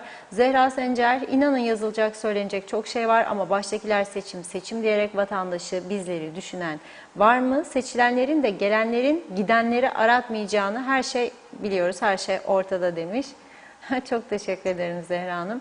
Aytaç Bey, Allah size ve bize bol bol sabır versin inşallah. İnşallah. Benim gördüğüm bu ülkede yaşamak çok zor, gidişat kötü. Bence hiçbir şey düzelmez. Böyle geldi, böyle gider. Çok az umudum var. Belki düzelir. Tünelin sonu, ışık yavaş yavaş sönüyor. Belki biri o ışığı tekrar yakar. Saygılarımı arz ederim demiş Aytaç Bey. Evet, Nazime Nalbant, Reşat Bey, bence bu seçimleri etmezlerse, iptal mi acaba? Ertelemezlerse daha çok yayılmaları olacak. Halka yazık değil mi? Covid taşıyanlar da çok var. Bazen hiç o kişi bilmez bile diyor Covid olduğunu. Dışarıda işinde olduğu için sıkı denetim yapılsın demiş, düşürsünler. Herkes testini yapsın, hatta mağdur durumlardaki kişilerden para almadan lütfen yapsınlar. Bakın ortalıkta bu sözler var, külliye için para ayırmışlar. Madem para var, şimdi halkına yardım etsinler de selamete çıkınca ister saray ister külliye yapsınlar diyor. Bir de okullar kapanırsa o çocuklara kim bakacak? İşlerlerse bazısına bakan olacak, olmayan ne olacak? Çok zor bu durum, saygılar diledi. Cemal Öztemiz, Reşat Bey temaslıydım, PCR testi yaptım. 24 saat geçti, sonuç daha çıkmadı denip negatif olmama rağmen 24 saat daha temaslı otelinde beni zorla tuttular. Gidersen de demişler ki polis gelip seni alacak. Demre Coşkun, Gönyeli'de tüp yok, tüp bulamıyoruz. Düştüğümüz hale bak yazmış. Ahmet Halil iyi yayınlar diliyor. Salih Mullalı, düşene vurmak işimizdir. Katkı konacak yerde elinden gelen her türlü engeli yapan bir zihniyetle ancak bu kadar olur dedi. Tema Yavaş, Londra'dan selamlar. Evet, Reşat Bey program başlayalı dinliyorum. Diyalog TV'di, şimdi TV 2020. Diline sağlık, her şeyi çok güzel anlatıyorsun. Bugün iyi haberler duymadık, İnşallah bir gün duyarız demiş. Bana da soğuk Londra'dan selamlarını yolluyor. Teşekkür ederiz. Cemal Öztemiz, temaslı otelinde kalp hastasıyım ve temaslı olduğum için gün otelde kaldım 11 gün. 11 gün zarfında kalpten dolayı rahatsız oldum. Ambulans çağırdım pandemi hastanesine götürülmek için. Ambulansa bindirildim. Canımı yedim. Ta ki derdimi anlatayım. Ta ki bağırıp çağırdım. Beni geri götürdüler diyor. Salih Mullalı, Metehan'da işi yavaştan alan bizim taraftır. Rum tarafı da hızlı geçişleri sağlıyor. Abi Hüseyin, Etopya kökenli öğrenci KKTC devleti tarafından uğradığı iş cinayeti sonucunda bugün geri memleketine gönderilmiştir yazdı. Yılmaz Nasipoğlu, kötü örnek siyasete soyunanlardır. Sanki çok öpüşmekle oy alacaklarını zannederler. Hüseyin Koltan, Covid-19 başladıktan sonra çocukların evde düzeni bozuldu. Şimdi seyreltilmiş şekilde gidiyorlar ama çocuklar artık gitmek istemiyor. Reşat Bey, çocukların şevki kırıldı. Çok teşekkür ederim. Ağzınıza, yüreğinize sağlık. Yaşar Aracı, bizler eskiden polis görünce korkudan ne yapacağımızı bilmezdik. Şimdi ise polise aldırış eden yok. Her gün bir olay, kaza. Aklınıza ne gelirse KKTC'de demiş. Son mesaj Turhan Ömer Akbelen'den. Avustralya'nın yazından sizlere kucak dolusu sevgiler ve selamlar diledi. Teşekkür ediyoruz ve evet, Reşat Bey, sözü size bırakıyorum. Evet.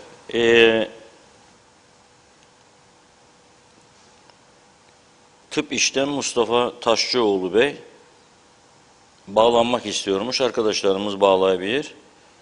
Konuyla ilgili bilgi verebilir.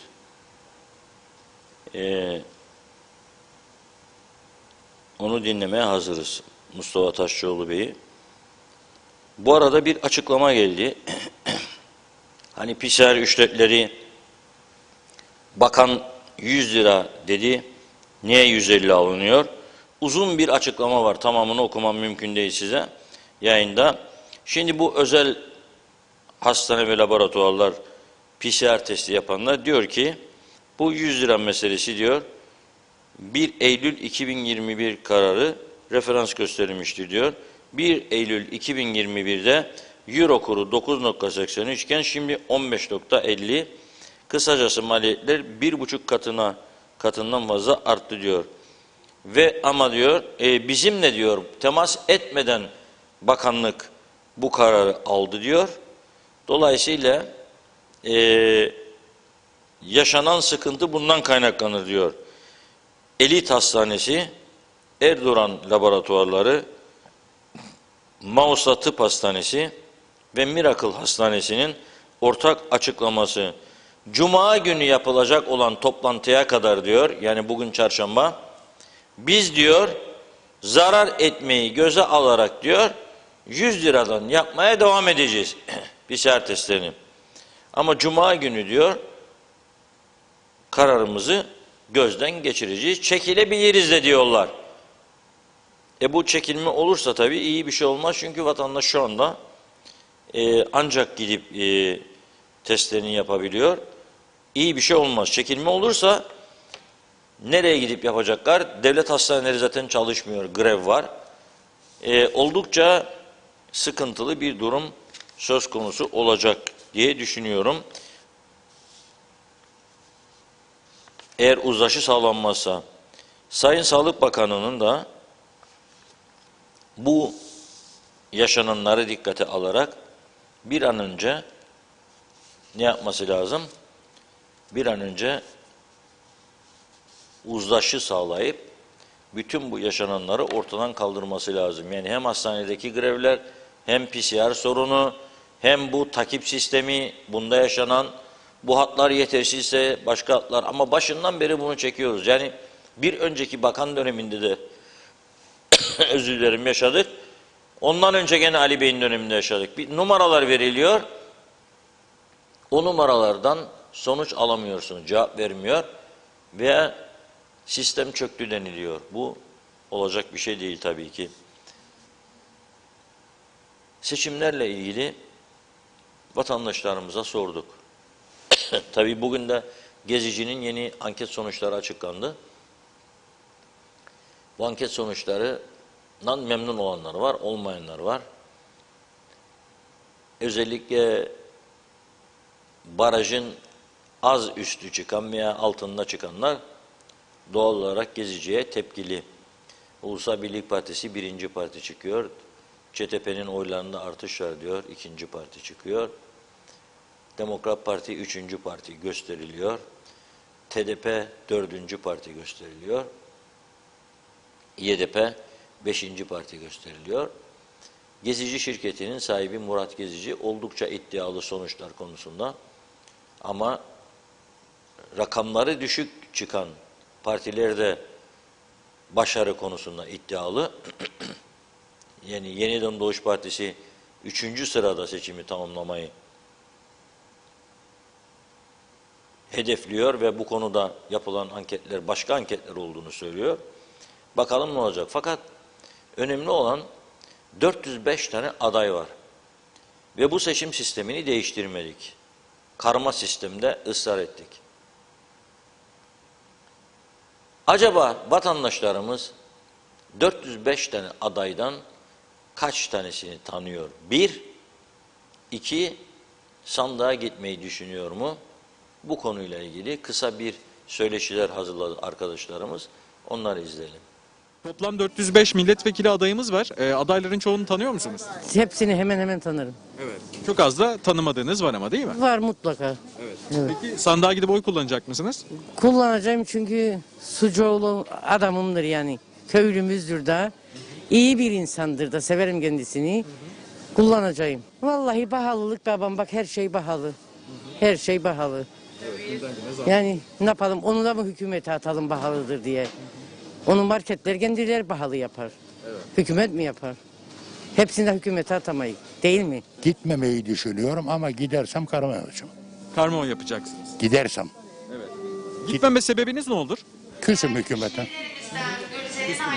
Hükümete yani oy vermeye gitmeyi düşünmüyorum. En büyük şikayetiniz nedir? Hiç bakım yok. Bak marketlere her gün zam. Her gün zam. Düşürecekler deyin daha beter zam yapıyor. %20'si tanırım. Geriye kalan %80'ini Yeni nesiller bakacağız. Gitmemek çözüm değildir. Yani. Şimdi ben bir işletmeciyim. En başta mevcut iktidara gelelim. Kendi kafasına seçim çalışması olarak bir asgari ücret belirledi. Acaba bunu belirlerken işletmecileri hiç düşündü mü? Ben 7.000 bir asgari ücretliye verdiğim zaman ben ustalarıma ne vermem gerekiyor? Ve ben şu anki fiyat farklarını görüyorlar mı? Bir devlet yönetiyorsunuz ama yazık ki bir markete bunda 2 ay önce aldığımız 1 liralık ürün şu an oldu 3,5 lira. Ve bunu siyasi iradenin başındaki başbakan diyor ki Ayşe teyzeye, Fatma teyzeye sorun hangi market ucuz oraya gidin. Yazık ki hiç ucuz bir yer yok. Hiç ucuz bir yer yok. Ben şu an Asbü'nün mutfağını işletiyorum. Ergen Kentrik'in Ergen Kafe'nin sahibiyim. Ama yazık ki şu an maliyetine çalışıyorum. Gitmeye gerek duymuyorum. Hangine vereceğim? Hangine vereceğim? Birçoğunu gayet iyi tanıdığımız insanlar. Yakında ya da uzakta. Ama yazık ki şu an KKTC'yi yönetebilecek kapasitede bir aday yok. Onun için de ben sandığı reddederim. Ve birçok insan benim gibi düşünüyor. Bir ben değilim. Hani şu an 375 bin seçmen var aşağı yukarı öngörülen. Bunun en azında 70 bini 80 bini sandığa gitmeyecek. Kazanan iktidar acaba hangi vatandaşın iktidarı olacak? Biter yasaya başlarını koyduğunda onu düşünsünler. Ben işçiyi memnun edeceğim, seçim çalışması yapacağım diye 7 bin lira asgari ücret açıklıyorsun. Ben 6 bin lira verdiğim benim idare amirim. 6 bin lira maaş alıyordu. Şimdi ben bu adama ne vereceğim? Biz çalışan bir işçiyiz. Şu an tüp olmuş 180 lira. Aldığım 6 bin lira. Tüpümü gidersin ve yoksa günlük ekmeğimi ve ev kiramı. Bu yüzden sandığa gitmiyorsun. Sandığa gitmiyoruz. Oy kullanmayacaksın. Kullanmayacağım. Milletvekili adaylarını tanımıyorum. Oy vermeyi de düşünmüyorum. Neden oy vermeyi düşünmüyorsun? Hayat çok pahalı, marketler çok pahalı. O şekilde oy vermeyi düşünmüyorum. Zam sebebiyle oy vermeyeceksin. Zam geliyor, zam sebebinden dolayı oy vermeyi düşünmüyorum. Peki zamların dışında şikayet ettiğiniz başka konu başlıkları var mı? Yok, sadece zamlar, yüksek zamlar, Akaryakıt fiyatları. akaryakıt fiyatları tabii kesinlikle. Ondan dolayı oy vermeyi düşünmüyorum. Ben milliyetçi bir adam olduğum için öyle federasyonculara, onun gibi düşüncelere oy vermem. Benim oyum milliyetçi, vatanını seven, bu vatana hizmet edenlerindir. Tamam mı? Dolayısıyla diğer taraf bir şey beklemesin benden.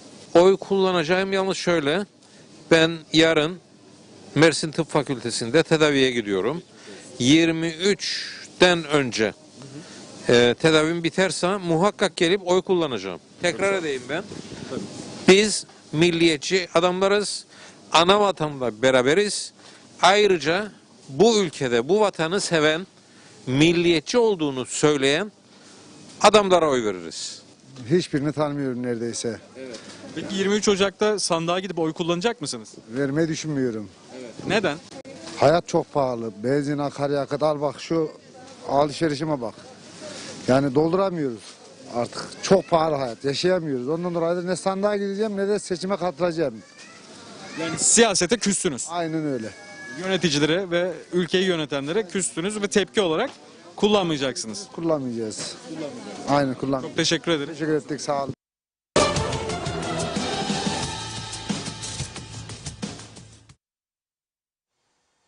Evet, siyasete küsenler var, pahalılıktan şikayet edenler var. Benim derdim yemektir, mutfaktır diyen var. Gerçekten fiyatlar anormal. Fakat benzer şikayetler Türkiye'de de var, dinliyorum. Türk televizyonlarında. Birçoğu vermiyor ama verenler de var gerçek durumu. Fiyatlar düşmüyor orada da. Döviz yükseldi, fiyatlar yükseldi. Döviz düştü, fiyatlar yüksekte kaldı. Düşmüyor. Çünkü ithalatçı ve ihracatçılar da dövizin yeniden yükselebileceği endişesiyle fiyatlarını yüksek seviyede tutuyorlar, değiştirmiyorlar. Olan kim oluyor? Dar ve sabit gelirli vatandaşlara oluyor. Evet. Hazır Telefon mısınız? bağlantımız hazır. Mustafa Taşçıoğlu hattımızda. Merhabalar, hoş geldiniz yayınımıza. Merhabalar Mustafa Bey. Evet. Grevi genişlettiğiniz Akçiçek Hastanesi. Ama vatandaşlardan da çok tepki var size. Yani Grev değil eylem. Biz 8 Kasım tarihinde Sayın Ali Gül'ü, Sayın Yunus Bey'den görevi devralırken o gün yapılması planlanan bir teknik kurum için Sendika Başkanı ve Genel Sekreteri olarak Sağlık Bakanlığı. Sağlık Bakanlığı o gün yapılması gereken teknik komisyonu ben daha görevi yeni devralıyorum. Erteleyin daha sonra yapalısınız deyip bizimle de altısı selamlaşıp arabasına bindik. Ertesi gün 9 Kasım'dan itibaren kendisinden iki kez randevu talep etti. Sayın Sağlık Bakanı iki kez randevu verdi. Kendi verdiği randevusuna kendisi geldi. Daha sonra Sayın Başbakan'la bir araya geldik. Sayın Başbakan bir şekilde bizi verdi. Konuştuk. Sağlıktaki sorunların çözümü için sağlık örgütleri, sağlık çalışanları olarak istidarınız, önerleriniz olduğunu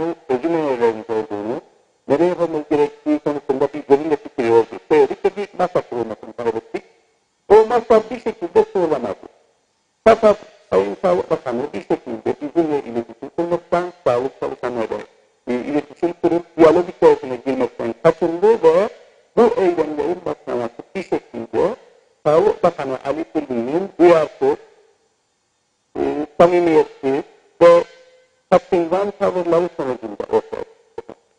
Yani 8 Kasım nereye? 5 Ocak nereye? Neredeyse hikaye değil mi? Şimdi sesiniz bak yazanlar da var. Seste diyor sorun var diyor. Ben de Sesim geliyor mu şimdi? şimdi daha iyi geliyor. Biz 2 aya yakın Ali Pilli ile sağlık örgütleri olarak iletişim kurmaya çalıştık ama maalesef bunda başarı alamadık. Bunda kusur, yanlışlık, eksik maalesef kaçıngan bir tavır sergileyen Sağlık Bakanı'dır. Sayın Sağlık Bakanı, sağlık örgütleriyle iletişim kurmaktan kaçınan bir durumda ve bu eylemimizi gerçekleştirmeye bizi mecbur bıraktı. Biz önce 27 Aralık tarihinde sizin de bildiğiniz gibi acil olmayan kuru işlemlerini gerçekleştirmeye yoluna gittik. Çünkü vatandaşı mağdur etmek gibi bir düşüncemiz yoktu. Acil teklif, teşhis, tedaviye yönelik ve tedaviye yönelik sevkleri içeren kurulları dışındaki kurulları yapmama kararı aldık. Daha sonra 3 Ocak tarihine kadar Sayın Sağlık Bakanı'na süre verdik.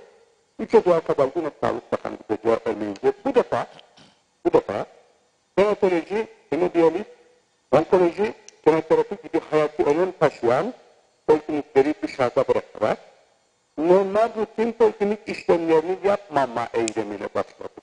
Ama acil servislerimizde, yatılı servislerimizde hastalarımıza hizmet vermeye devam ettik, ediyoruz. Biz hastaların hayatını önemsiyoruz. Sağlık Bakanı acaba hastaların hayatını önemsiyor mu? Peki size şunu sormak istiyorum. Ben de bir vatandaşım neticede. Siz eylemde haklısınız ama mesela bu kadar hastalık var bu ülkede, şimdi korona patlaması var. Vatandaşlarına bu durum var. Yani bu eylemi bir süre daha sonra ertelemek mümkün değil mi? Peki, Esat Bey, acil servislerimiz ve yatılı servislerimiz nasıl hizmet veriyor? Değil mi? Acil servisler Ve yataklı servislerimiz hizmet veriyor. aciller bugün Aciller açık. Aciller hizmet veriyor. Akçiçek açık mı bugün mesela? Akçiçek acil, bütün hastanelerin acil servisleri hizmet vermeye devam ediyor. Siz sadece poliklinikleri çalıştırmıyorsunuz. Acil poliklinikleri kapattık. Kaldı ki salgının bu kadar hız kazandığı bir dönemde mecbur olmadan polikliğe insanlar gelmezse en azından salgının kontrol altına almasına da bir katkısı olur bunun. Bizim eylemimiz bu amaçlı değildi. Bizim eylemimizin amacı sesimizi duyurmak, haklarımızı talep etmek, yemek hakkı duruyor. Bütün dünyada pandemi döneminden itibaren dünyadaki bütün sağlık çalışanları el üstüne tutulurken bizim ülkemizde sağlık çalışanlarına, nöbet tutan sağlık çalışanlarına verilen yemek hakkı ellerinden aldıracak. Bunu bu kadar küçümsemeye gerek yok. Bir bu. İkincisi 6 ayı aşkın süredir ödenmeyen ek mesailerimiz var. Ek mesailerin yasal mevzuata uygun süre içerisinde ödenmesini talep ediyor. Ek mesailer bir ay nöbet tutulur, o ek mesailer çalışılır, bir sonraki ayın son gününe kadar yasal mevzuatta ödeme süresi vardır. Hükümet aylardır bu ödemeleri geciktiriyor ve maddi manevi bir şekilde sağlık çalışanlarını mağdur ediyor.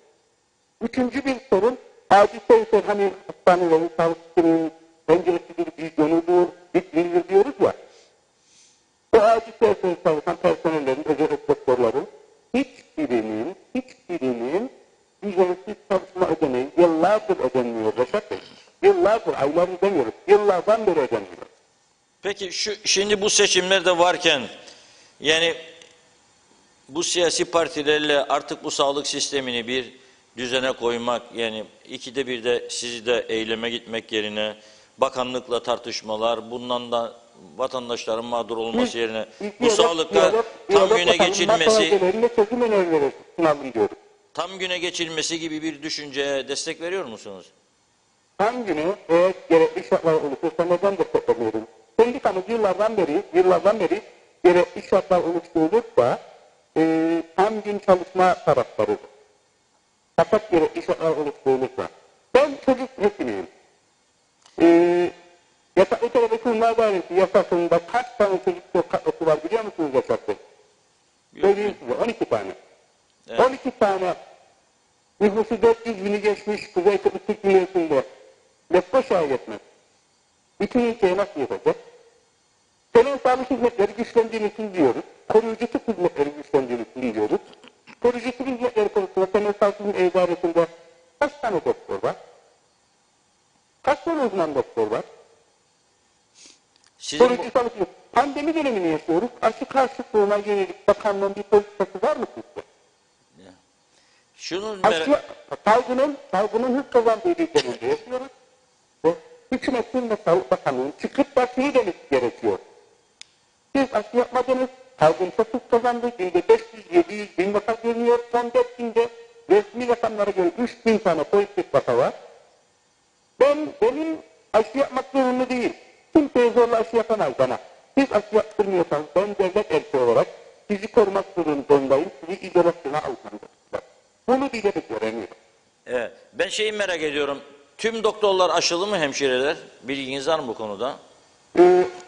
Doktorların %95'ten fazlası aşılıdır bildiğim kadarıyla. Aşı yaptırmayı istemeyenler de vardır, aşı karşıtları da vardır. Bilimsel verilere dayanmaz ve bizi kurtaracak da diyorlar ya hani maske mesafeyi, maske çok önemli diyor. Bence her şeyden önemlisi aşıdır Reşat Bey.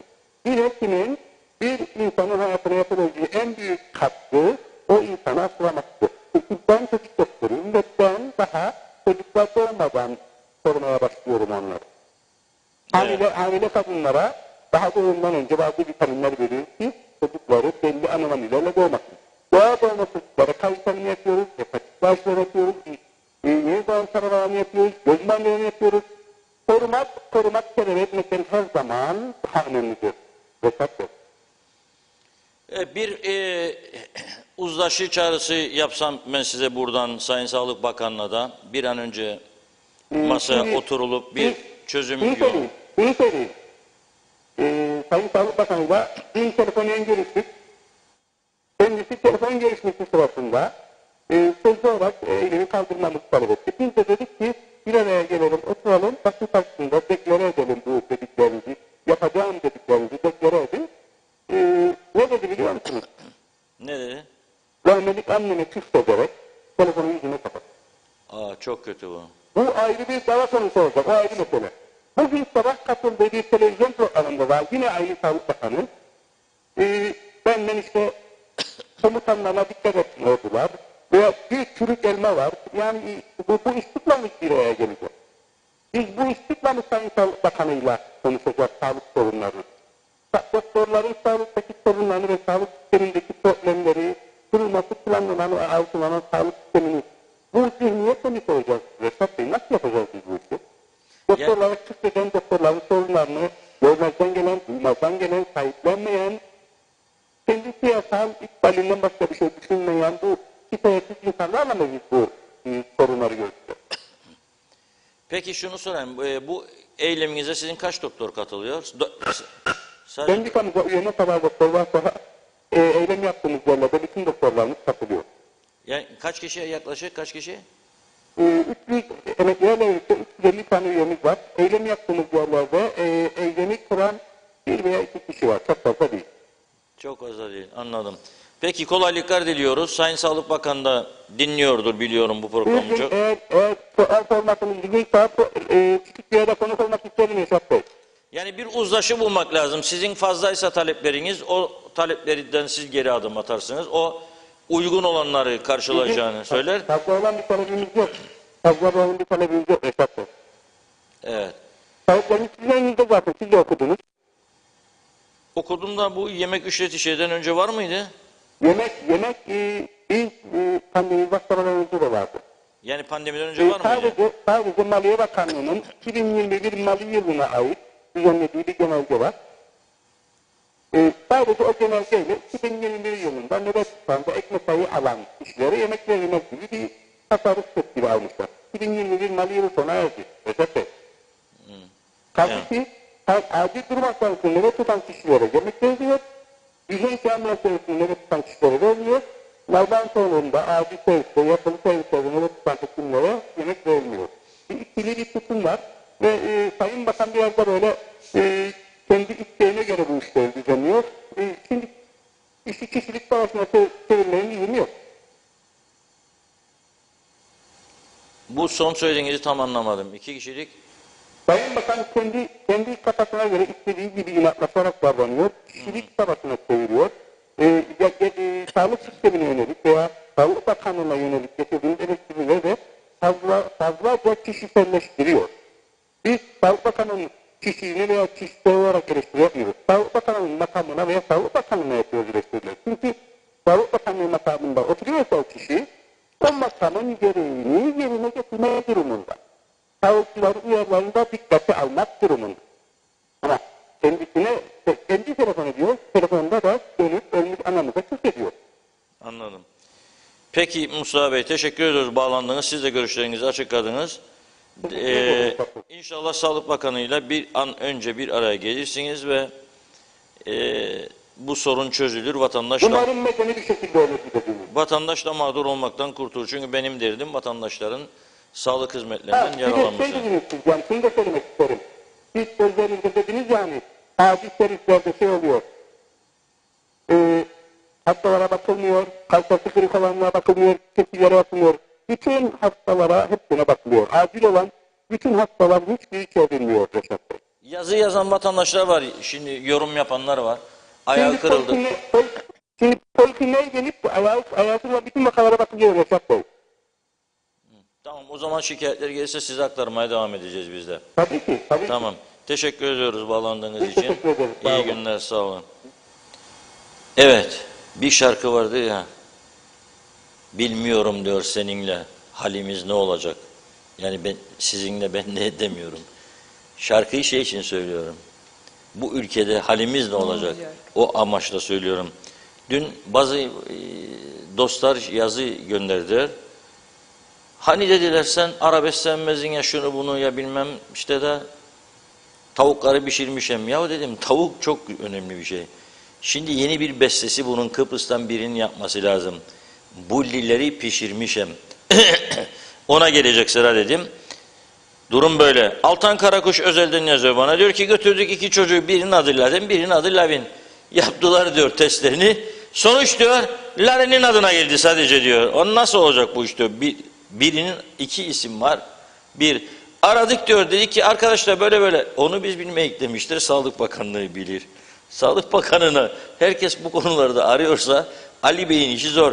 Hiçbir pil dayanmaz bu sorunlara diye düşünüyorum.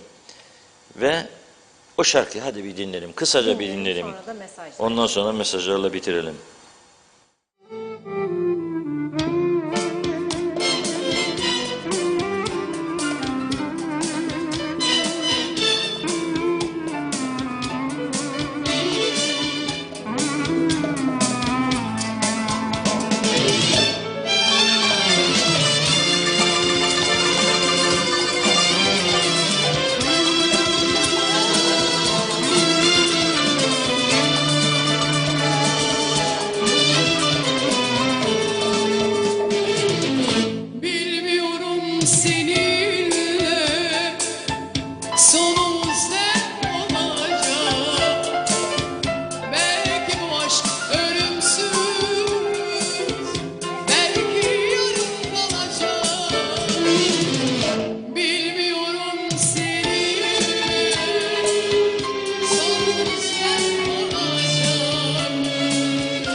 Vallahi her konuda bir dert vardır gerçekten. Allah dert vermesin diyoruz ama her konuda bir dert var. Görüyorum yani. Şimdi bir izleyicimiz yazıyor özelden. Diyor ki ben diyor veriyorum yani ürünü diyor 1 lira 20 kuruştan verdiğim ürün diyor bir markette 2 lira 75 kuruşa satılıyor diyor. 1.20'ye veriyorum o da diyor 2.75'e satıyor. 2 kat olsa 2.40 olması lazım. Dünyanın hiçbir yerinde 2 kat olmaz. Ama biz bakın gene bu herkesi kapsamıyor. Ama öyle insanlar vardır. Bakıyorsun bazen bir marketin önünde veya küçük gibi görünen bir iş yerinin önünde 150 bin istelinlik araba duruyor. Bazen soruyorum kendi kendime ne kadar iş yapıyor bu dükkancık ki 150 bin sterlini sayabiliyor. Diyorum kötü düşünme. Parası vardır. Oyalansın diye açmıştır belki diyorum. Öyle moral buluyorum. Kaç ayakkabı satar ya diyorum da 2 tane cip var. 150, 150, 300, 120, 120, 240 bin. Aman Allah'ım. Yani kalp atışlarım hızlandı. 250 bin istediğinden söz ederken. Gerçek durum bu. Yani gerçek durum bu. Onun için ne yapacağımızı bilmez durumdayız. Ve söz Funda Hanım'da son mesajları. Hemen hızlıca okuyup bitirelim. Ali Dereseven çok kısa bir yorum yapacağım diyor. Bu kötü gidişat bizleri iki egemen devlete değil hızla Rum'a köle olmaya doğru getiriyor yazmış. Zafer Akbaş şimdi bu külliyenin parasını Türkiye kendi cebinden verdi. Millet öncelik o mu diye soruyor. Ben de size soruyorum. Geçen sene iş insanları ve halkın verilen paralar ne oldu demiş. Siyasilerin nesine güveneyim diyor. Belgin Rıfat, geç katıldım bugün. Konulara hakim değilim. Maalesef sorunları Londra'da yaşamama rağmen Kuzey Kıbrıs'ta yaşayan pek çok insandan daha iyi biliyorum diyor Belgin Hanım. Çok üzülüyorum. Bu yıl ilk kez Kıbrıs'ta yaşayan tüm insanların çok sıkıntılı günler yaşadığına tanık oluyorum. Elden bir şey gelmiyor. Bence seçimlerde köklü değişik yapılması gerekiyor. Belki de hiç şans tanınmayan partiler iktidar olmaya ya da iktidar ortağı olma şansı tanınmalı. Oy vermeye giderken lütfen kişisel menfaatlerinizi değil de toplumsal menfaatlerinizi düşünün. Şimdiden plan program yapın. Gerekirse bir liste yapın. Kime oy vereceğinizi not edin. Düşünün. Yok mühür diyorsanız değişime, gelişime manifestosunu gümbür gümbür okuyan bir profesöre mühür vurun. Her zaman yenilik iyidir. Hatice Karahanlı, Reşat Bey bu ülke düzelmez, hiç kimse boşuna uğraşmasın yazmış. Haldun Yenilmez, gurbette yaşayan Kıbrıslılara kolaylık sağlasınlar. KKTC'ye gelelim, tatil yapıp ve başka yatırımlar yapılsın, başka çare yok sanırım. Ayşe Öztürk, özel bir okulun kendi başına eğitime ara vermesi ne kadar kabul edilebilir? Evet vakalar arttı ama günah keçisi yine bizim çocuklarımız mı? Siyasiler seçim derdinde, meyhaneler, kasinolar her yer açık, tek kapanacak yer yine mi okul olmalı diyor. Ertay Kızıl tıp merkezleri 150 lira alıyor. Bugün yaptırdım 150 lira ödedim demiş. Yılmaz Nasiboğlu gözümüz aydın ancak üçlü koalisyon olur dedi. Evet Belgin Rıfat İngiltere'de böyle bir krizin ortasında sağlıkta grev yapılsa önce sağlıktan sorumlu bakan sonra hastanenin baş doktoru istifa eder. Ne demek sizin Hipokrat yemininiz var grev yapılacak zaman mı? Hem de adanın tam donanımlı tek hastanesinde. Peki doktorlar nerede? Gerçekten bu zaman grev yapma zamanı mı? Dedi. Sayar Aker TV 2020 hayırlı yayınlar. Cemal Sinekçi bir oyun var mutlaka kullanacağım. Herkesin kullanması lazım. Başka türlü değiştiremeyiz diyor. Sayar Aker güzel günler yakındadır demiş. Evet Ömer Bozkaravezirliler maşallah hem şikayetçiyiz zamlardan, ekonomiden hem de gitmiyoruz. Bekleyin de bu ülke düzelecek. Söyleyecek başka bir şey bulamıyorum. Demek ki bizlere her şey daha beteri müstahaktır. Bir de bana milliyetçilikten bahsetmesinler demiş. Gerçek vatanını seven milliyetçi olan doğrusuna doğru der, yanlışına da yanlış der. Saygılar diledi. Belgin Rıfat Hemen yapıyoruz. Reşat Bey'in çayı hazır. Yenisini de yaparız. Bülent Küçük, ülkede apartman idaresine getiremeyeceğiniz insanlarla bizler memleket yönetmeye çalışıyoruz. Bu memleketteki her şey yalan ve her şey sahte. Arkadaşlıklar, dostluklar, aşklar, meslekler her şey sahte demiş. Ali Avcısoy da bu doktorlar Sayın Mehmet Çakıcı ve birkaç hemşireyle eylem yapmak için Sağlık Bakanlığı'na önüne gidip eylem yaparken, açıklama yaparken neden destek çıkmadılar diyor. Evet, o da çok önemli bir eylem. Ve devam etmiş, hastanelerde değil, bakanlık önünde eylem olur. Madem ki grev değil, mesai bitiminde bakanlık önüne gitsinler, böylece halk da destek çıkar belki onlara diyor Ali Bey. Erbay Özçet'e sorar mısınız demiş, Lefkoşa sokaklarında bir haftadan beri karanlık. Tasarruf mu yapıyorlar yoksa hırsızlığa zemin mi hazırlıyorlar diyor. Engin Sedat Töz'ün 74 Harbi'nde saklı olan kişiler bugün milliyetçilikten bahseder. Milliyetçi olan kişiler bugün perişan, şehit aileleri perişan. Milliyetçi Parti insanını bugünkü duruma sokar mı? Hani indirecekti petrolü? Bunlar bizi yerlere indirdi dedi. Halil Şiranlı da akaryakıt indirimine gidilecekti diyor. Başbakan açıklamıştı. Ne oldu diye soruyor. Yana direkt Reşat Bey, tam gün doktor hizmeti olsa doktorlar bu sefer saat 12'de başlar, 13'te öğlen arası verir. 14.30, 15'te işe geri döner, 17'de çıkar gider. Yani tam gün beklememiz lazım ki doktor görelim. En basiti, bu pandemi döneminde bile telefonda veya internette randevu alamıyoruz. Akçek Hastanesi için özellikle konuşuyorum diyor. Orada kaç kişi oturur numara versin, onlar telefondan randevu vermeleri o kadar mı zor? Bu pandemide insanlar saatlerce dip dibe sıra bekliyorlar. Yani hep onlar bir şeylerden şikayetçi. Peki biz halk olarak ne diyelim? En büyük mağdur biziz.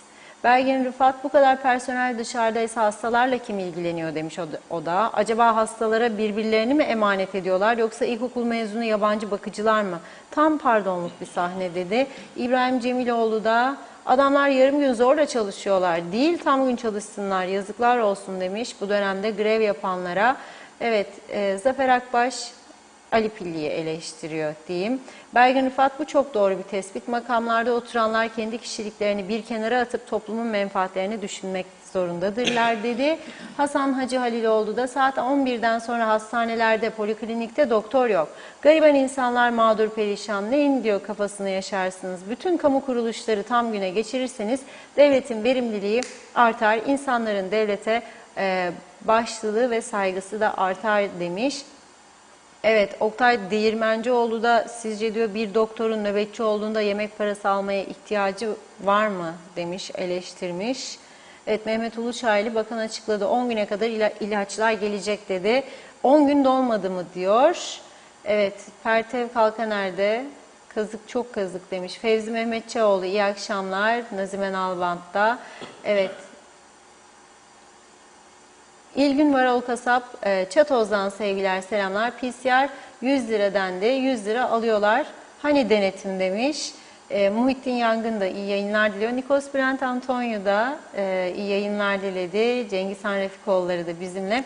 Pertev Kalkaner, Allah sonumuzu hayretsin dedi. Hayreylesin dedi pardon. Ve bu mesajla da burada mesajları tamamlıyorum. Evet Reşat Bey. Evet, tabii çok teşekkür ediyoruz. İzleyiciler de bizi destekliyor, yardımcı oluyor, gönderiyorlar. Dedim ya, tavukları pişirdiğim yerine bulliyi pişirdiğim yapalım. Hemen geldi şarkısı. Makarna bulli tam da diyorlar. Sizin bu üzerinde durduğunuz konuya uygun. Hele diyorlar bir oynarsanız diyorlar Funda Hanım'la siz. Allah diyorlar. Oynamadan dinleyelim ama hadi.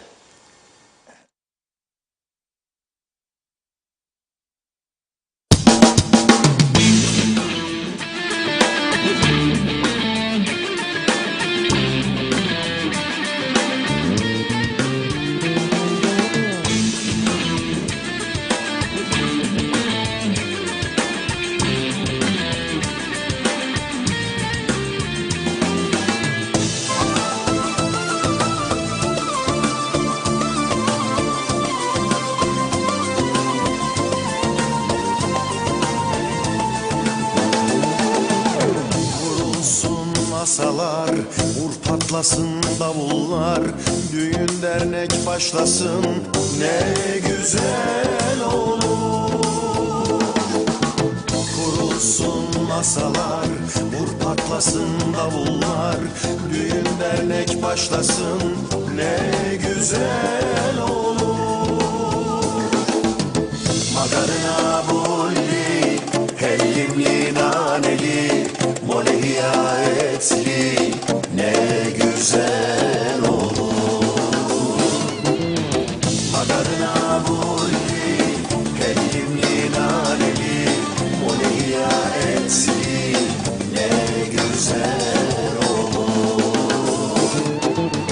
Yanında bir salata, golmendro domates, zeytinyağlı çakıstes, ne güzel olur. Ne güzel olur.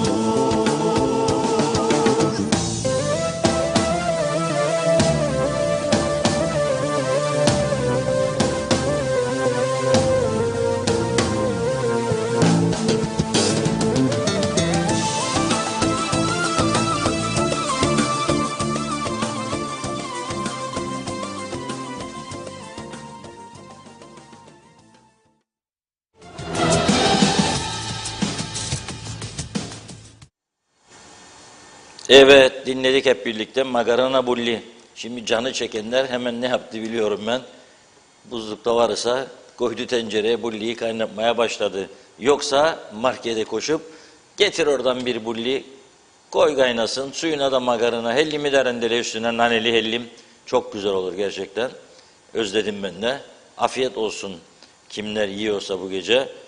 Yemeyenler de yarına bıraksın artık şeyini, menüsünü.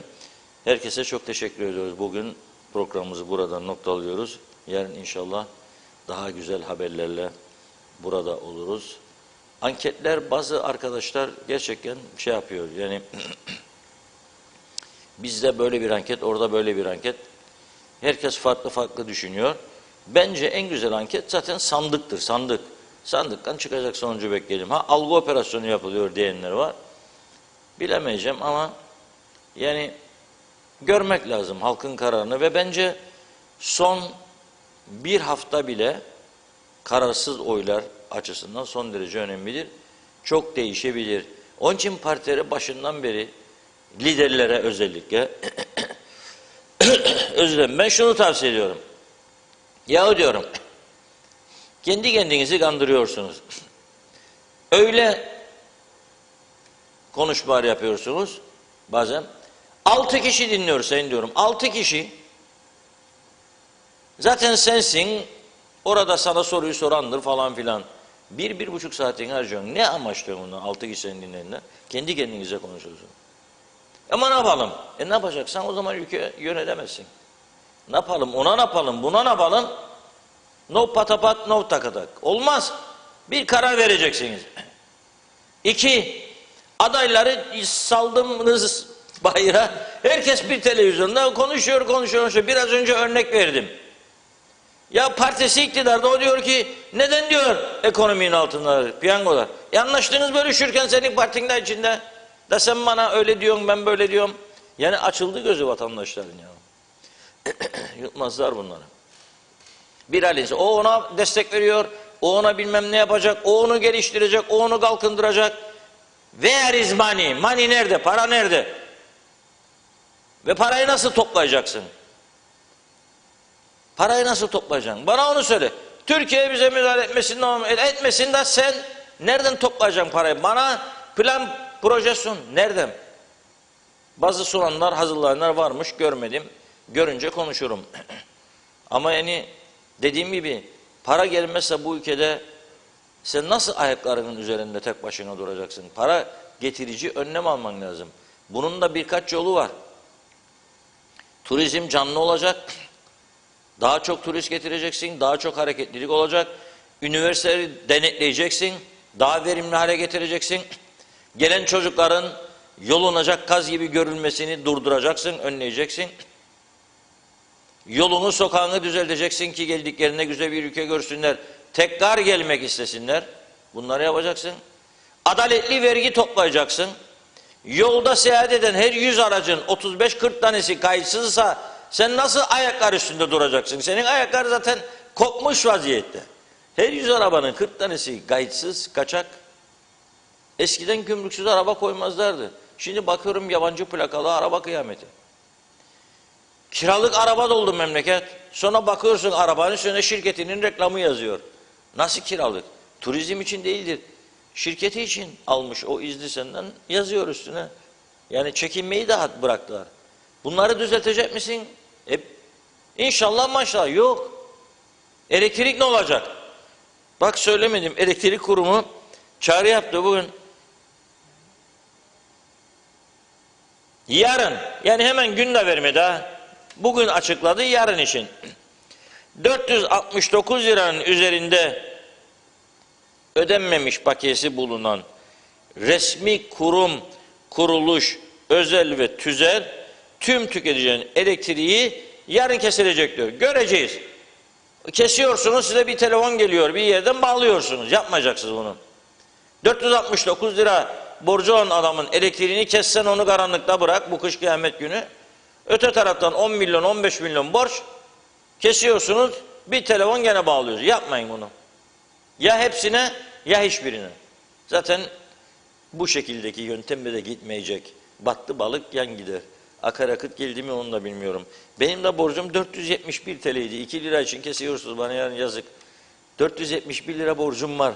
Yarına hemen nereden bulup tamamlayacağım düşünüyorum.